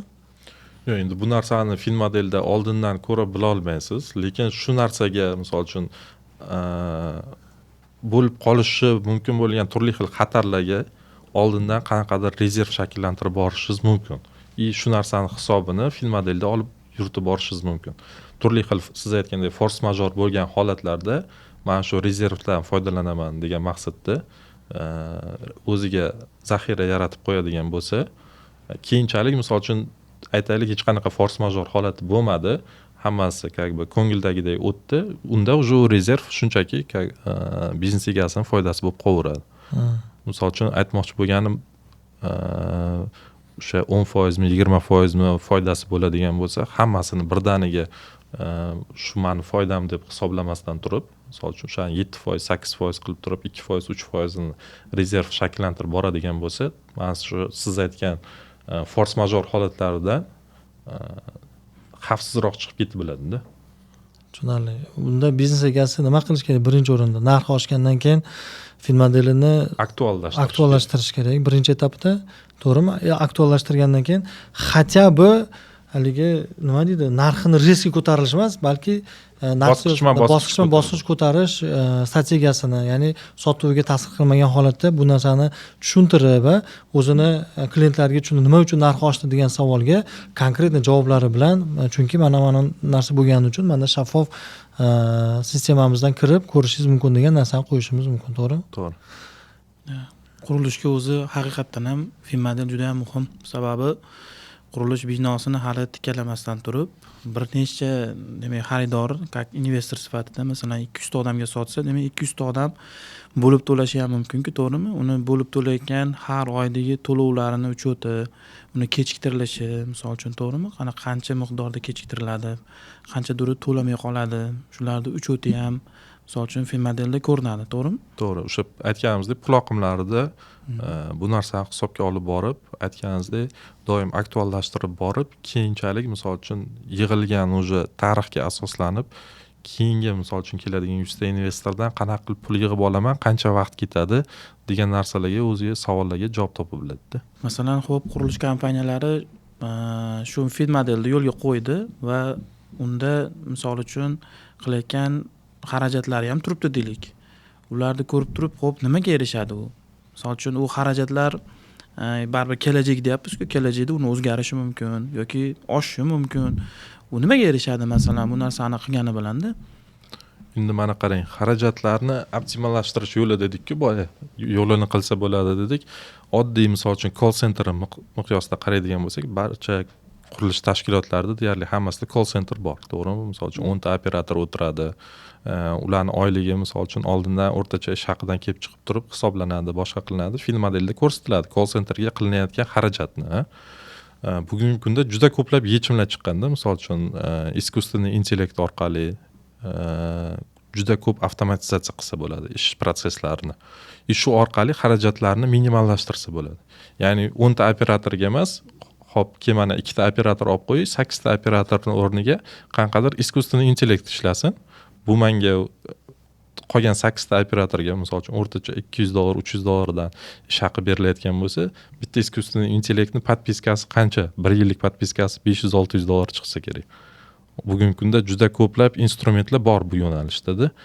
Aytganimizdek, o'sha boya yuqorida aytib o'tganimizdek, innovatsiya doim rivojlanishda ketyapti. Boshqa shu narsalardan xabardor bo'lib turib, shu narsalarni to'g'ri biznesiga kirita olsa, biz aytgandek o'sha Finmodelda ko'rgan 100 so'm xarajatini 80 so'm, 70 so'm, 50 so'mgacha tushirish imkoniyati bo'ladi.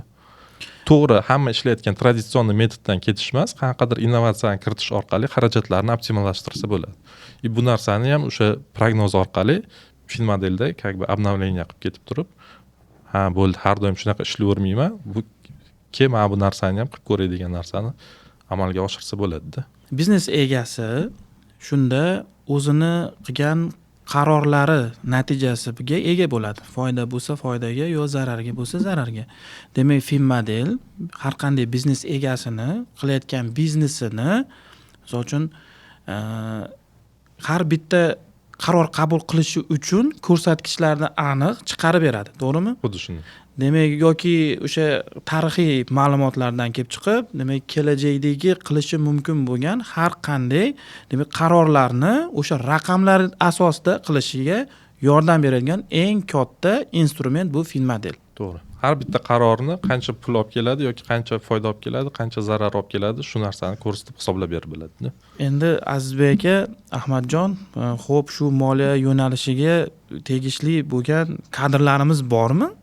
Masalan, bu narsani har safar ham har qanday moliyachi ham qilib bera olmasa kerak, yoki biz chet eldan qanaqadir nima deydi, mutaxassis olib kelib ishlatishimiz kerakmi, yoki bo'lmasam, xo'p, ularni o'qitishimiz kerak bo'ladimi? Xo'p, har qanday biznes egasiga ham bunaqa mutaxassis yetarli bo'lmasa kerak, yoki qayerdan topadi shuncha mutaxassis?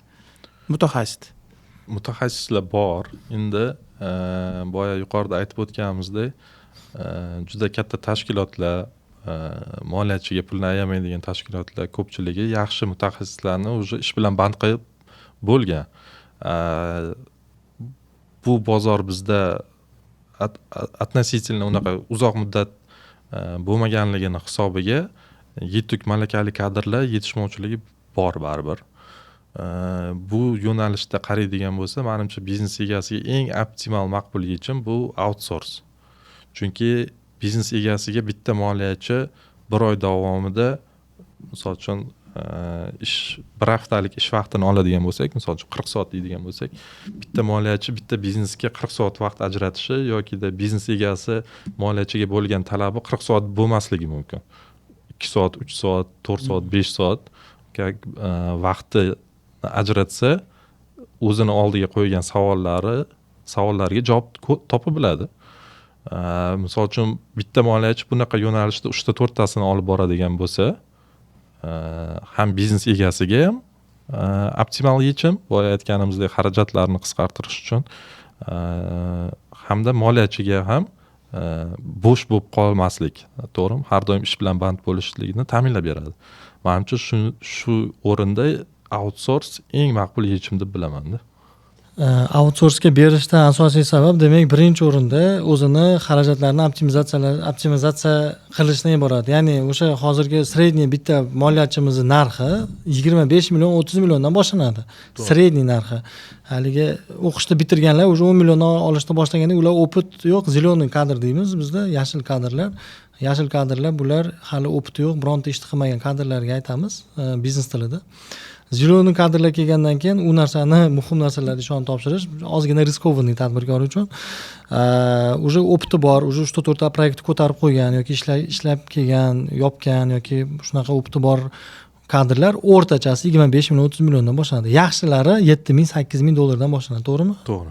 Endi uni olib kelib bechora o'zi foydam, bizga ko'p tadbirkorlar keladi-da, aytadiki, Azizbek aka, meni o'zi foydam 50 million, shundan 20 millionni o'zingiz olib qo'yapsiz degan masala ko'p gapirishadi.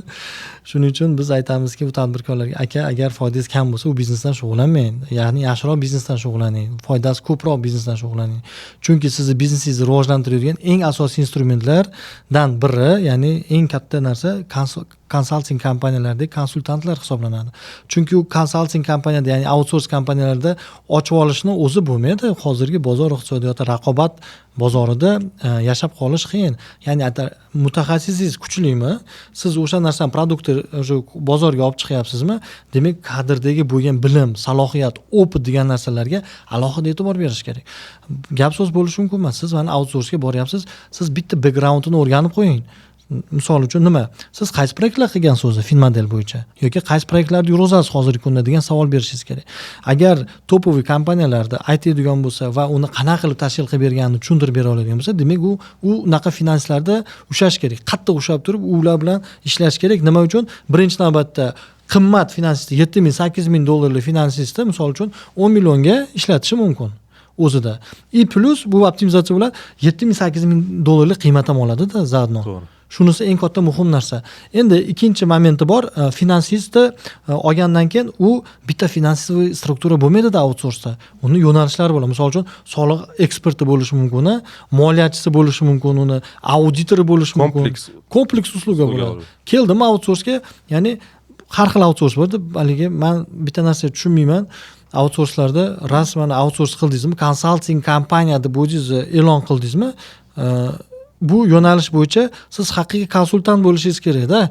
Gap so'z bo'lishi mumkin emas, siz bitta odam bo'lishingiz mumkin, lekin komanda, ekspertlar sostavi kuchli bo'lmasa, u konsalting kompaniya hisoblanmaydi. Shuning uchun tadbirkor birinchi o'rinda, men konsalting kompaniyaga boryapmanmi? To'xta, o'zi backgroundi qanaqa proyektlar qilgan degan savolga o'zini javobini topsa, demak, o'sha xohlagan qiymatiga ega bo'ladi, to'g'rimi? To'g'ri. Sifatli xizmatni o'ziga ta'minlagan bo'ladi. Da, zo'r. Yangi ochilgan IT startaplari bor, mana misol uchun IT park rezidentlari bizga rosa ham ko'p keladi-da. Menga Finmodel qilib ber deydi. Endi biz o'zimizni opitimizni, praktikamizda qanaqa bo'lyapti, nima uchun kerak senga degan savolni bersak, u menga venture capital olishim uchun kerak bo'lyapti deyapti-da.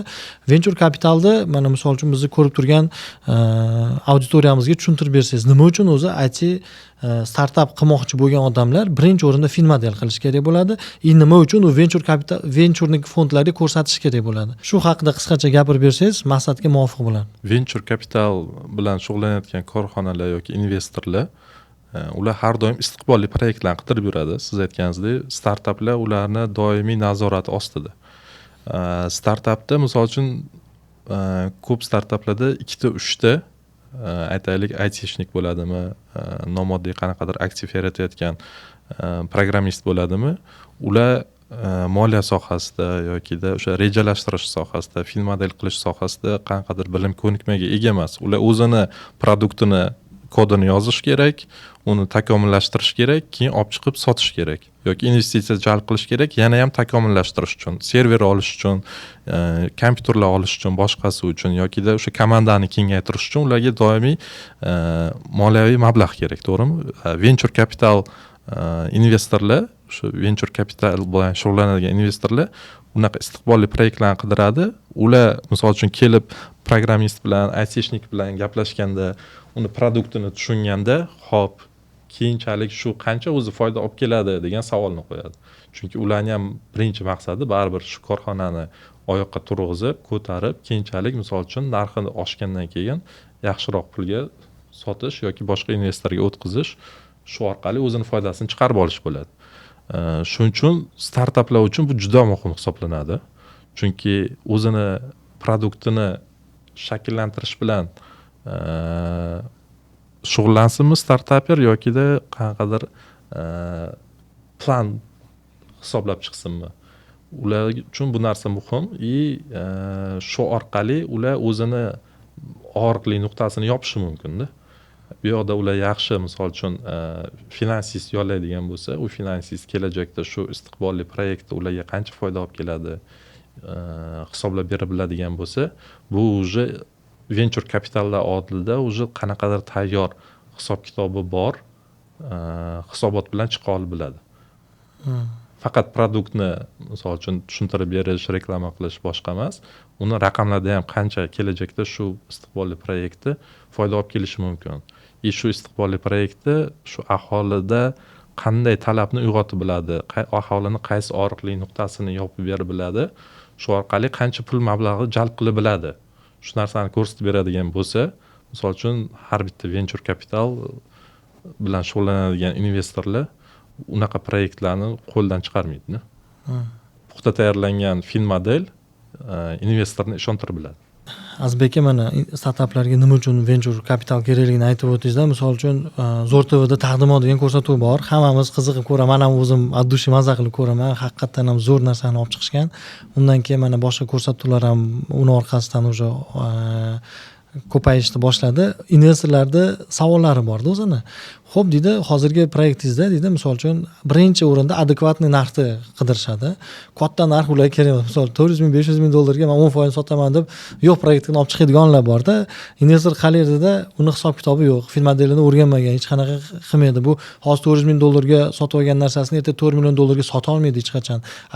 Startup, ya'ni angel investorlar qanaqa kiradi? Ular kirayotgan paytda ya'ni kamida 10x foyda ko'rmasa yoki shunga ahli yetmasa u proyekt orqasidan bu narsaga pul tikishda sal o'zini tortadi. Va bizda eng katta muammo o'sha taqdimotda chiqayotgan kompaniyalar, IT startaplar muammosi nima? Moliyaviy modelini chuqur o'zlashtirmaganini, ertaga qanaqa investorga men daromad olib kelib bera olaman degan qiymatlarda ko'tarib bera olmagani uchun. Ya'ni misol uchun MRR qancha deydi, misol uchun MRR degan ko'rsatkich bor. DAO degan ko'rsatkich bor, WOW degan ko'rsatkich bor, misol uchun MAO degan ko'rsatkich bor. O'sha ko'rsatkichlar nima? ROI'miz qancha deydi, ROMI qancha bo'ladi, marketingga qancha sarf qilasan, sales qancha keladi, konversiya qanaqa qurilgan, sani baronking qanaqa tashkil qilingan degan masalalar bor. Shu haqida mana investorlar so'rayotgan mana bu ko'rsatkichlar bor. Qisqacha agar tushuntirib bersangiz, ana bu startaplar o'ziga agar xulosa chiqarsa, bu narsalar o'rganib, ertaga taqdimot qilayotgan paytda, venture capital jalb qilayotgan paytda bu juda ham foydali bo'lishi mumkin. Bu yo'nalishda ketadigan bo'lsak, endi qarang, misol uchun investor 100 ming dollar pul tikadigan bo'lsa, birinchi qo'yiladigan savoli nimaga sarf qilasan, to'g'rimi? Misol uchun startaperlar aytishi mumkin, marketingga sarf qilaman, produktim tayyor, men уже ommaga chiqishim kerak, o'zim reklama qilish boshlashim kerak, shu yo'nalishda pul tikmoqchiman, shuning uchun 10% ni 100 ming dollarga baholadim deydigan bo'lsa, xo'p, keyingi savol уже marketingga tikding deylik, siz aytganingizdek varonkang. Konversiya qanaqa bo'ladi? Misol uchun 100 ming dollarni digital marketingga tikdingmi yoki offline marketingga tikdingmi, televideniyega chiqasanmi yoki billboardga chiqasanmi yoki Instagramga chiqasanmi, target yoqasanmi degan savollar bo'ladi. Shu har bitta yo'nalishda baribir har bitta startaper investor jalb qilishdan oldin o'zi minimal xarajat bilan bo'lsa ham har bitta kanal orqali qanaqa konversiya kelyapti yo'qmi, shu narsani bir baholab olish kerakda o'zi uchun.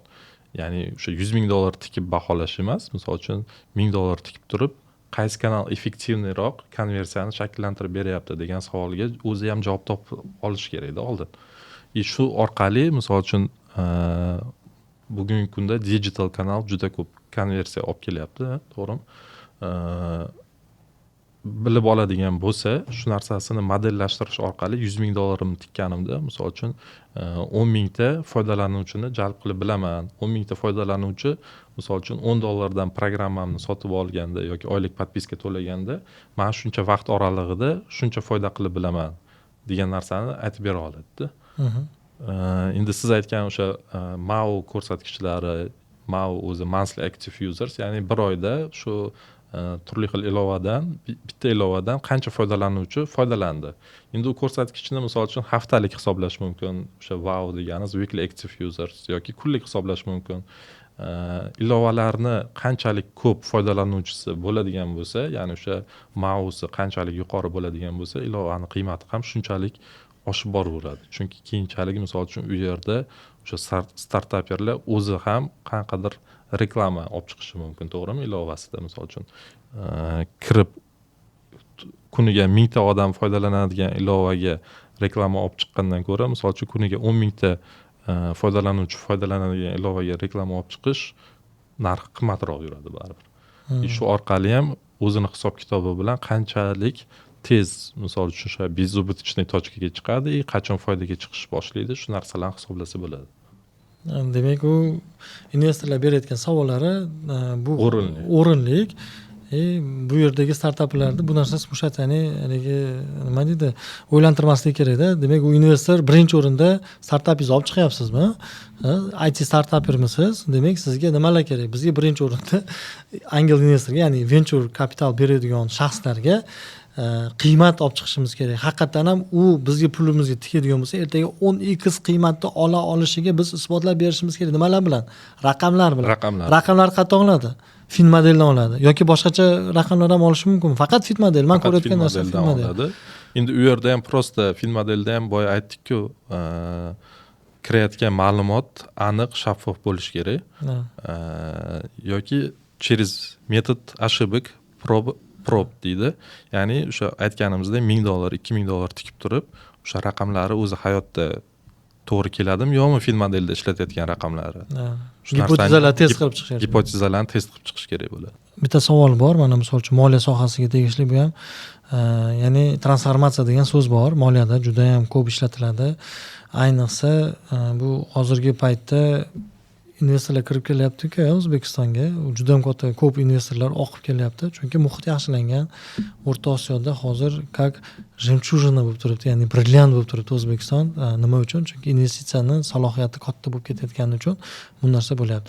Hozir bizda transformatsiya, MSFO transformatsiya deydi, ya'ni moliya hisobning xalqaro standartlariga, milliy standartlarni transformatsiya qilish degan tushuncha hozirgi paytda juda ham aktualga aylanib ketyapti. O'zi nima uchun u narsa kerak, kimlarga kerak degan savolga javob bersalaringiz. Moliyaviy hisobni xalqaro standartlar bo'yicha yuritish bugungi kunda o'zi aksionerlik tashkilotlarga adashmasa majburiy qilib qo'yilgan. Qanchadir оборотdan oshgandan keyin moliyaviy hisobni xalqaro standartlar bo'yicha yuritishi kerak. Biznes egalari birinchi o'rinda shularga kerak bo'ladi. Ikkinchi o'rinda misol uchun ixtiyoriy ravishda ham u narsani yuritsa bo'ladi. Kim u narsani yuritadi? Kelajakda o'ziga investitsiya jalb qilmoqchi bo'lgan, ya'ni tashqi investitsiya jalb qilmoqchi bo'lgan biznes egalari yuritishi maqsadga muvofiq bo'ladi. Chunki boya aytib o'tganimizdek, chetdan kelgan investor birinchi o'rinda so'raydigan narsasi moliyaviy hisoboti bo'ladi. U narsani doimiy ravishda yuritib borish kerak. Misol uchun investorga siz faqat 1 yillik hisobotni ko'rsatib bera olmaysiz-da. U kamida oxirgi 3 yillik, 5 yillik hisobotni so'raydi.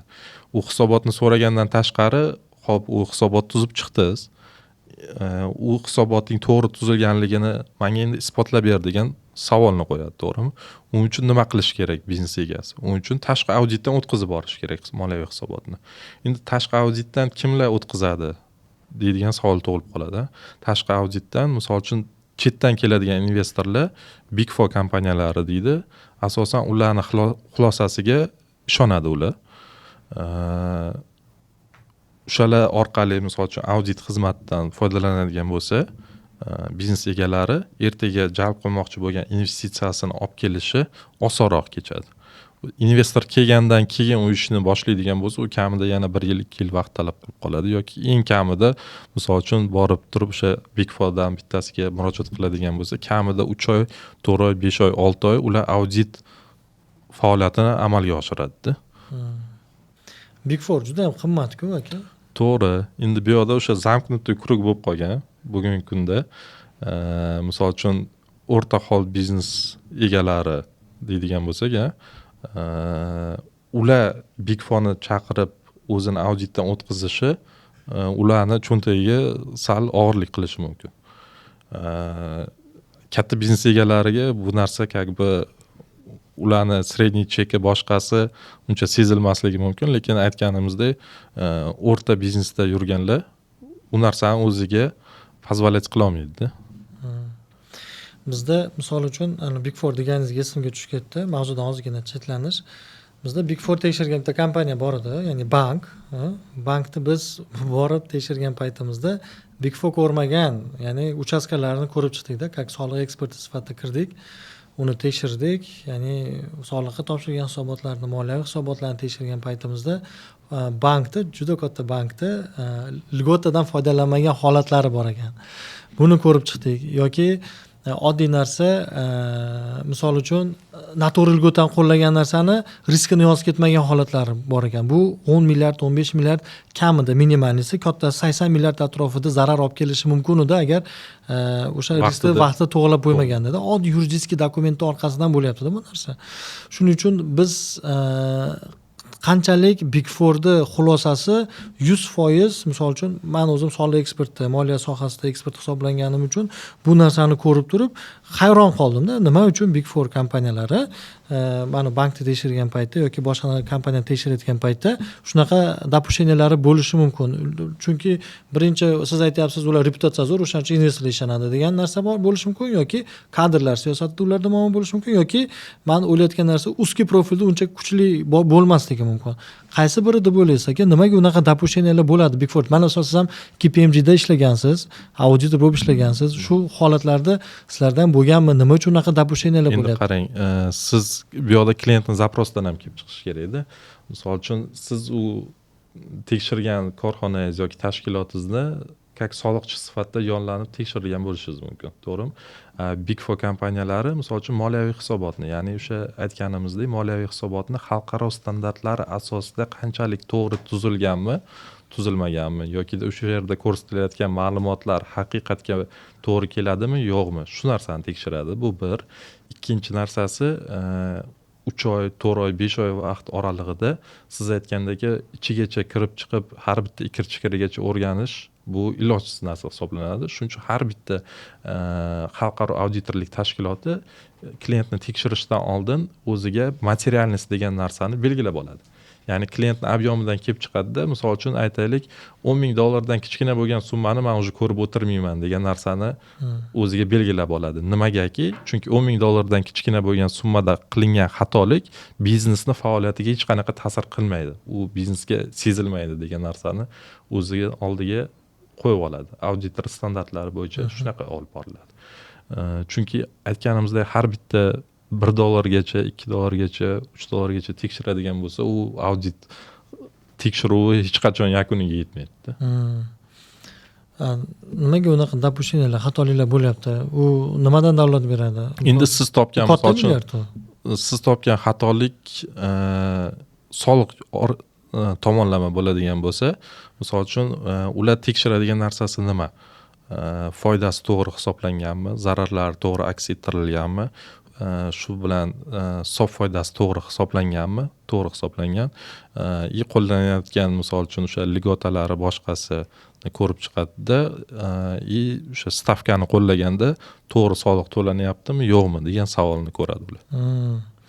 Siz aytganingizdek, misol uchun man qaysidir ofertani ochib turib, mana bu yoqda mana bunaqa risk yozilmagan ekan, boshqa qilinmagan ekan, u narsani ham topishadi. Qachonki ularga maqsadli tematik ko'rinishdagi, misol uchun klient kelsa, mani soliq yo'nalishimni tekshirib ber desa, ular siz aytgandek ikir-chikirigacha kirib, hamma narsasini ko'rsatib bera oladi ular.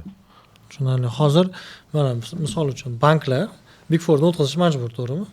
Nimada? U обязательный порядка auditni o'tkazish majbur.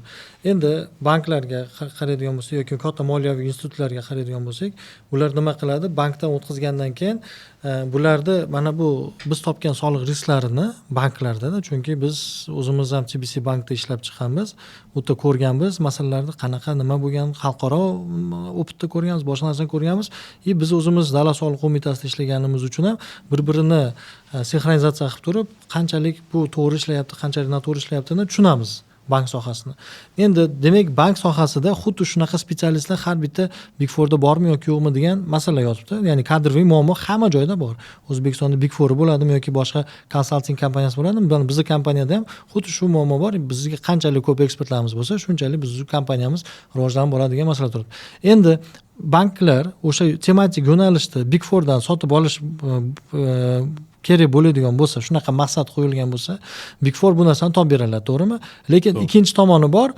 Big Four ценообразование bo'yicha, ya'ni bizni o'rtacha bozor bahomizga nisbatan kamida 7x, 8x qimmatroq bo'ladi. Bank uchun foydali tomoni o'sha ustki profil bo'yicha O'zbekistonda ishlayotgan ekspertlarni yollash menimcha foydaliroq bo'ladi. Plus risklarni ham ko'rib oladi, soliq bo'yicha, boshqa narsa bo'yicha, to'g'rimi? To'g'ri, fikringizga qo'shilaman. Aytganingizdek, misol uchun o'sha o'zimizni ichki bozorda shakllangan konsalting firmalarida, boshqasida ham kuchli mutaxassislar mavjud. Boya aytganingizdek, o'sha har bitta mutaxassisni oldin qilgan ishlarini o'rganish kerak. Baribir yollashdan oldin backgroundini ko'rish kerak, qanaqa proyektlarda ishlagan, qaysi kompaniyalarni tekshirgan, qanaqa risklarni yopgan, boshqa shu narsalarni surishtirib ko'rib tanlab olinadigan bo'lsa, misol uchun siz aytganingizdek o'sha 3-4 baravar qimmatiga emas, pastroq chekda ham sifatli xizmat olsa bo'ladi. Xuddi shu narsani arzonroq olsa bo'ladi. Konsalting kompaniyalar hozir O'zbekistonda o'sha saviyasi oshib boryapti. O'sha mana oxirgi 7 yil, 8 yilda ko'rishimiz mumkinki, tendensiyani judayam mana 7 yil, 8 yil oldin bironta konsalting, pichoqqa ilinadigan bironta konsalting kompaniyasi yo'q edi. Hozir 7 yilda rivojlandi, kuchayib borishdi. Hozir yetakli mutaxassislari bor, komandasida kamida 70 dan ortiq mutaxassis bor, kompaniyalar ko'payib ketdi. Bular nimaga уже bo'ldi? Biz yomachasiga o'sib bo'ldik. Endi nima qilishimiz kerak? U kompaniyalar ham, biz ham strategiyamizda shunaqa.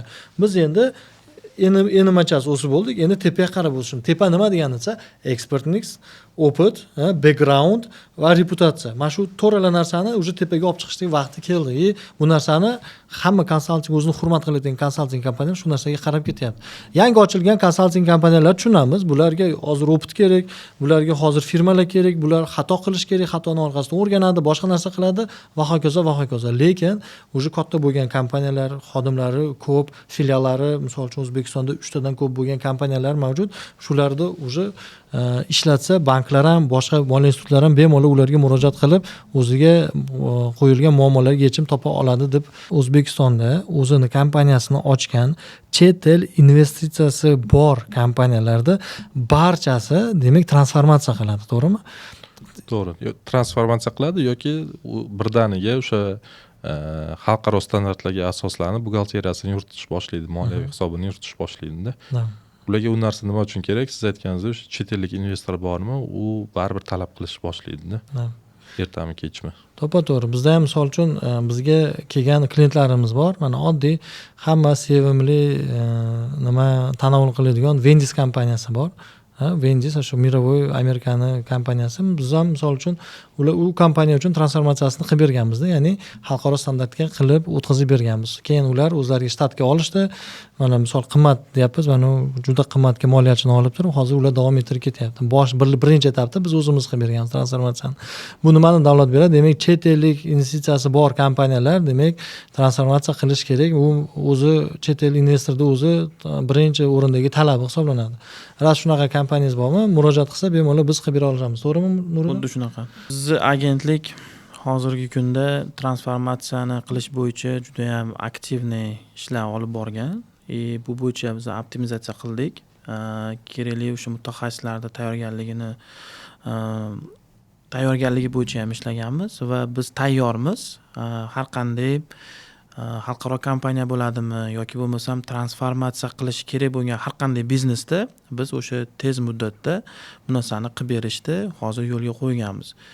Agar qaysidir tadbirkor yoki qaysidir o'sha biznes egasi o'zida o'sha xalqaro investorga ega bo'lgan yoki bo'lmasam xalqaro moliyaviy hisobotga o'tgan biznes egasi mana shu narsaga ehtiyoj sezsa, bizni jamoamiz har doimgidek birinchi qatorlarda tayyor.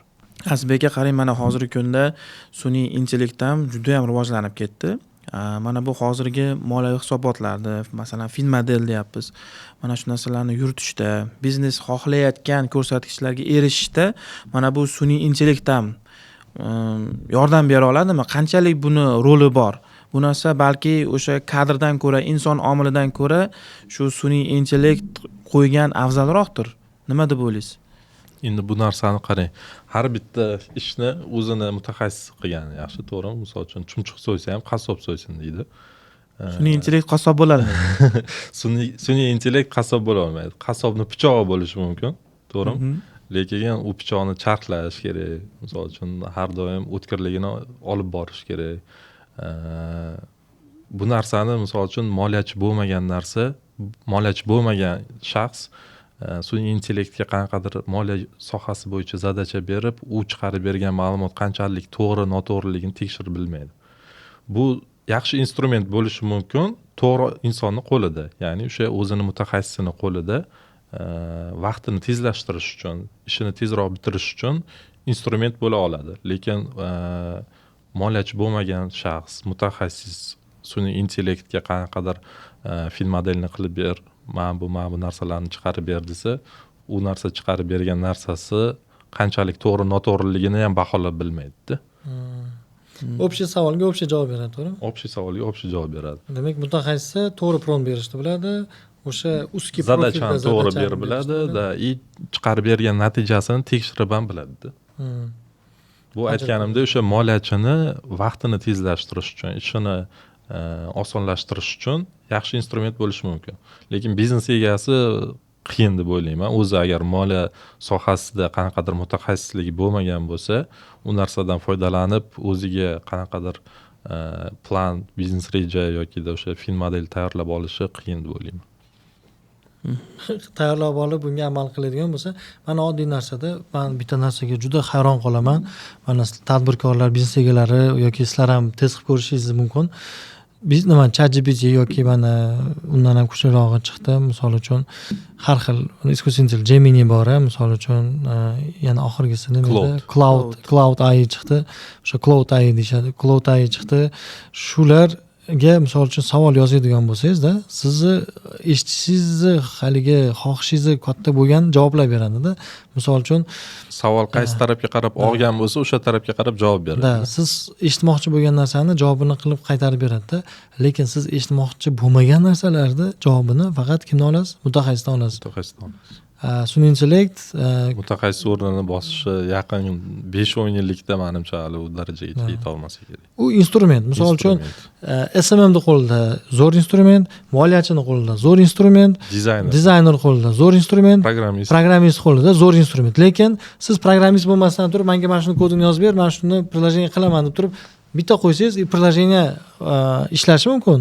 Ishlagandan keyin nimadir o'zgartirmoqchi bo'lsangiz, yana haligi nima deydi, Baglar chiqib mutaxassis kelaveradi. bo'lmaganingizdan keyin bagi chiqadi. Bagni to'g'rilashni bilmaysiz, misol uchun. Bag degani bu xato degani, xatoliklar to'g'rilashni bilmaysiz.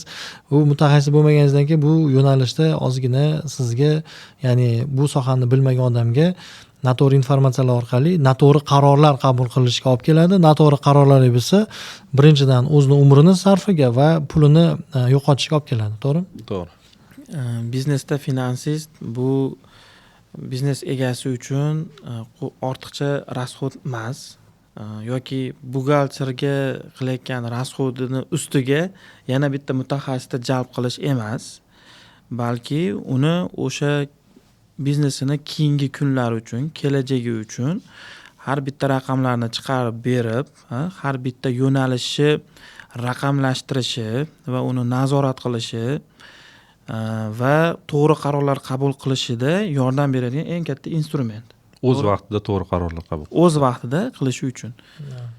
Demak, bizga kelayotgan biznes egalarini finansistlari ham bo'ladi, lekin ular asosan pulni boshqarishadi xolos. Pulni u yoqqa o'tkazing, bu yoqqa o'tkazing, bu yoqqa mumkin emas, bu yoqqa mumkin, da o'tkazing degan tasdiqlaydigan ko'proq finansistlar shunaqa bo'lib keladi. Aslida demak, finansist demak biznes egasini biznesini kelajagi uchun haqiqiy bir o'sha siz aytgandek nishonga to'g'ri borishida yordam beradigan muhim bir instrument ekan. Shunday. Tadbirkorlarda, ya'ni biznes egalarida bitta narsa borda. Ya'ni nima deydigan bo'lsangiz, oddiy narsa, raqobatchilarni qaraydi, boshqa narsa qiladi. Raqobatchi qanaqa ketsa, xuddi shu ishni qiladi-da. Lekin hozir ko'ryapmizki, juda ham tez raqobatchilardan o'sib ketadigan kompaniyalar borda. Ular nima qilyapti? Ya'ni tez rivojlanib ketayotgan kompaniyalar, tez o'sib ketayotgan kompaniyalarda siri borda o'zini. Qanaqa sirsi? Ular finmodel. Ya'ni finmodel orqali o'zini biznesini uchirib yuboryapti. Misol uchun TBC bank ham xuddi shunaqa qildi-da. Misol uchun mana biz ko'rganmiz, ichida ishlaganmiz, qanaqa qildi? Misol oddiy nima kelmadi, reja bilan keldi. TBC bank ko'rdiki, bozorga keldi, ya'ni B2C segmentga bozor bo'shligini ko'rdi va bu bo'sh bozordan to'g'ri unumli foydalanib, hozir menimcha birinchi o'rinda turadi B2C segmentga kredit berish bo'yicha. Men nima demoqchiman? Ras bu qanaqa qilib kirdi? Birinchi bozorda o'rgandi, fin modelini qildi, keyin rivojlanib, o'sha topga chiqdi.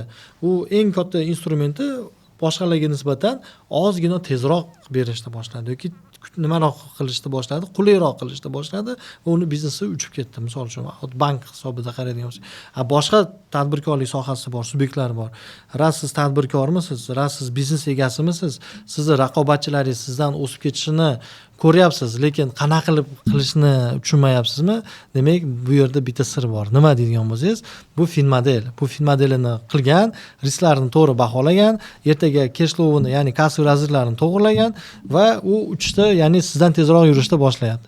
Siz o'zingizga raqobatchilaringizdan qolib ketishni xohlamasangiz, ular sizdan 5 barobar, 6 barobar tezroq o'sishni ko'rib, nima qilishni tushunmayotgan bo'lsangiz, demak bu sizdagi hozirgi holatdagi moliyaviy savodxonlikda ularga nisbatan pastligini, ya'ni kamroqligini bildiradi. Bu esa o'z navbatida siz biznesingizni naborat o'sishga emas, balki qulashiga olib kelishi mumkin yoki faqat joyida turishiga olib kelishi mumkin xolos. Biz shunaqa xulosa qilsak bo'ladi, to'g'rimi aka? Biznes egalariga tavsiyam, taklifim bu, ya'ni o'sha o'zini buxgalteriya bilan finansistni, moliyachini bitta odam sifatida emas, bu ikki xil, turli xil sohaga qaragandek qarashini tilab qolaman. Chunki finansist bu buxgalter emas, buxgalter bu finansist emas. Ularni yo'nalishi, qilayotgan ishi turli xil. Shu o'rinda o'zini kelajakda siz aytgandek o'sishni xohlayotgan, to'g'ri qarorlarni o'z vaqtida qabul qilishni xohlayotgan barcha biznes egalariga finansist bilan ishlashni o'rganish, ularga to'g'ri zadacha berish hamda ular chiqarib berayotgan hisobotlarni o'qish muhimligini ta'kidlab o'tgan bo'lardim. Hurmatli tadbirkorlar, biznesingizni foyda olish yo'lida buxgalterdan tashqari finansist ham kerakligini tushunib yetdingizmi? Demak, bu finansistni siz qidirdingiz, qimmatli qildi yoki topolmadingiz yoki shunaqa masala bo'ldimi, sizga eng zo'r tavsiya shunaqa finansiviy instrumenti, finansiviy produkti bor konsalting agentligiga kiring, ularning xizmatidan foydalaning va davr davomida, qanaqadir bir muddat davomida siz ham o'sha finansistdan opit olishingiz mumkin. Qanday ishlash, qanday nazorat qilish va bundan keyingi misol uchun o'zingizda finansist tayyorlash uchun ham bitta zo'r imkoniyat bo'ladi. Sizlarga shuni tavsiya qilib qolaman. Azbek aka, mehmonimiz bo'lganingiz uchun ushbu podkast mavzusini batafsil, yorqinroq, tushunarli qilib yoritib berishganingiz uchun akajon sizga kattakon rahmat aytamiz. Taklif uchun rahmat. Yana keyingi podkastlarimizda xudo xolasa sizni opitingizdan, sizni tavsiyalaringizdan foydalangan holatda chaqiramiz inshaalloh. Nuriddin, bizda hozirgi paytda ko'rdik, bozorimizda moliya bo'yicha juda ham og'riqli nuqtalar ko'p. Biznes egalarimiz bu nuqtalarni misol raqobatchilarga nisbatan ustunroq bo'lishni xohlaydigan bo'lsa, demak bu instrumentlardan foydalanish kerak ekan. Ras shundan foydalanish kerakmi? Misol uchun bizning kompaniyada bu instrumentlarga yechimlar bor. Ya'ni qaysi instrumentlar deydigan bo'lsangiz, Finmodel bizning kompaniyada qilinadi. Topoviy O'zbekistondagi topoviy kompaniyalar qilingan. Misol uchun bemalol aytishimiz mumkin, Way2 kompaniyasiga bizning kompaniya qilib bergan. Juda katta topoviy kompaniya, buni hammamiz bilamiz. Boshqa yirik kompaniyalarga ham qilib berilgan. Shuning uchun bu bo'yicha opitimiz bor, transformatsiya bo'yicha ham opitimiz bor, finansiviy soprovождение bo'yicha ham opitimiz bor. Shuning uchun bizga bemalol murojaat qilishlari mumkin. Iloji boricha biznes egasiga qiymat yaratishda foydali bo'lamiz deb bemalol aytishimiz mumkin. Bizga murojaat qiling, kommentariyalarda siz o'zingiz xohlagan savolingizni yozing, finansiviy model bo'yicha, finansiy analitika bo'yicha, transformatsiya bo'yicha biz har bitta yozgan savolingizni javobsiz qoldirmaymiz va ushbu o'zimiz Azbek akadan iltimos qilamiz, kommentariyalar beramiz. Ular Nuriddin javoblarni lichni o'zimiz sizlarga javob qoldiramiz.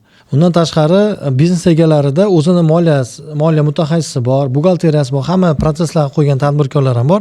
Shu biznes egalari nima qilsin, misol uchun finansistni tushunmagan narsa yoki mana shu hozir eshitgan narsalarni o'zini kompaniyasida yo'q deb hisoblayotgan bo'lsa, bemalol kommentariyaga yozing, bizga aloqaga chiqing, biz sizga iloji boricha shu finansistga ham o'rgatamiz, protsesslar qo'yishga yordam beramiz. Bizning maqsadimiz sizlarga yordam berish va keyingi etapga o'tkazishda qanaqadir bo'lsa ham hissamizni qo'shsak biz xursand bo'lamiz. Kommentariyalarda yozing, biz sizlarga albatta aloqaga chiqamiz. Rahmat.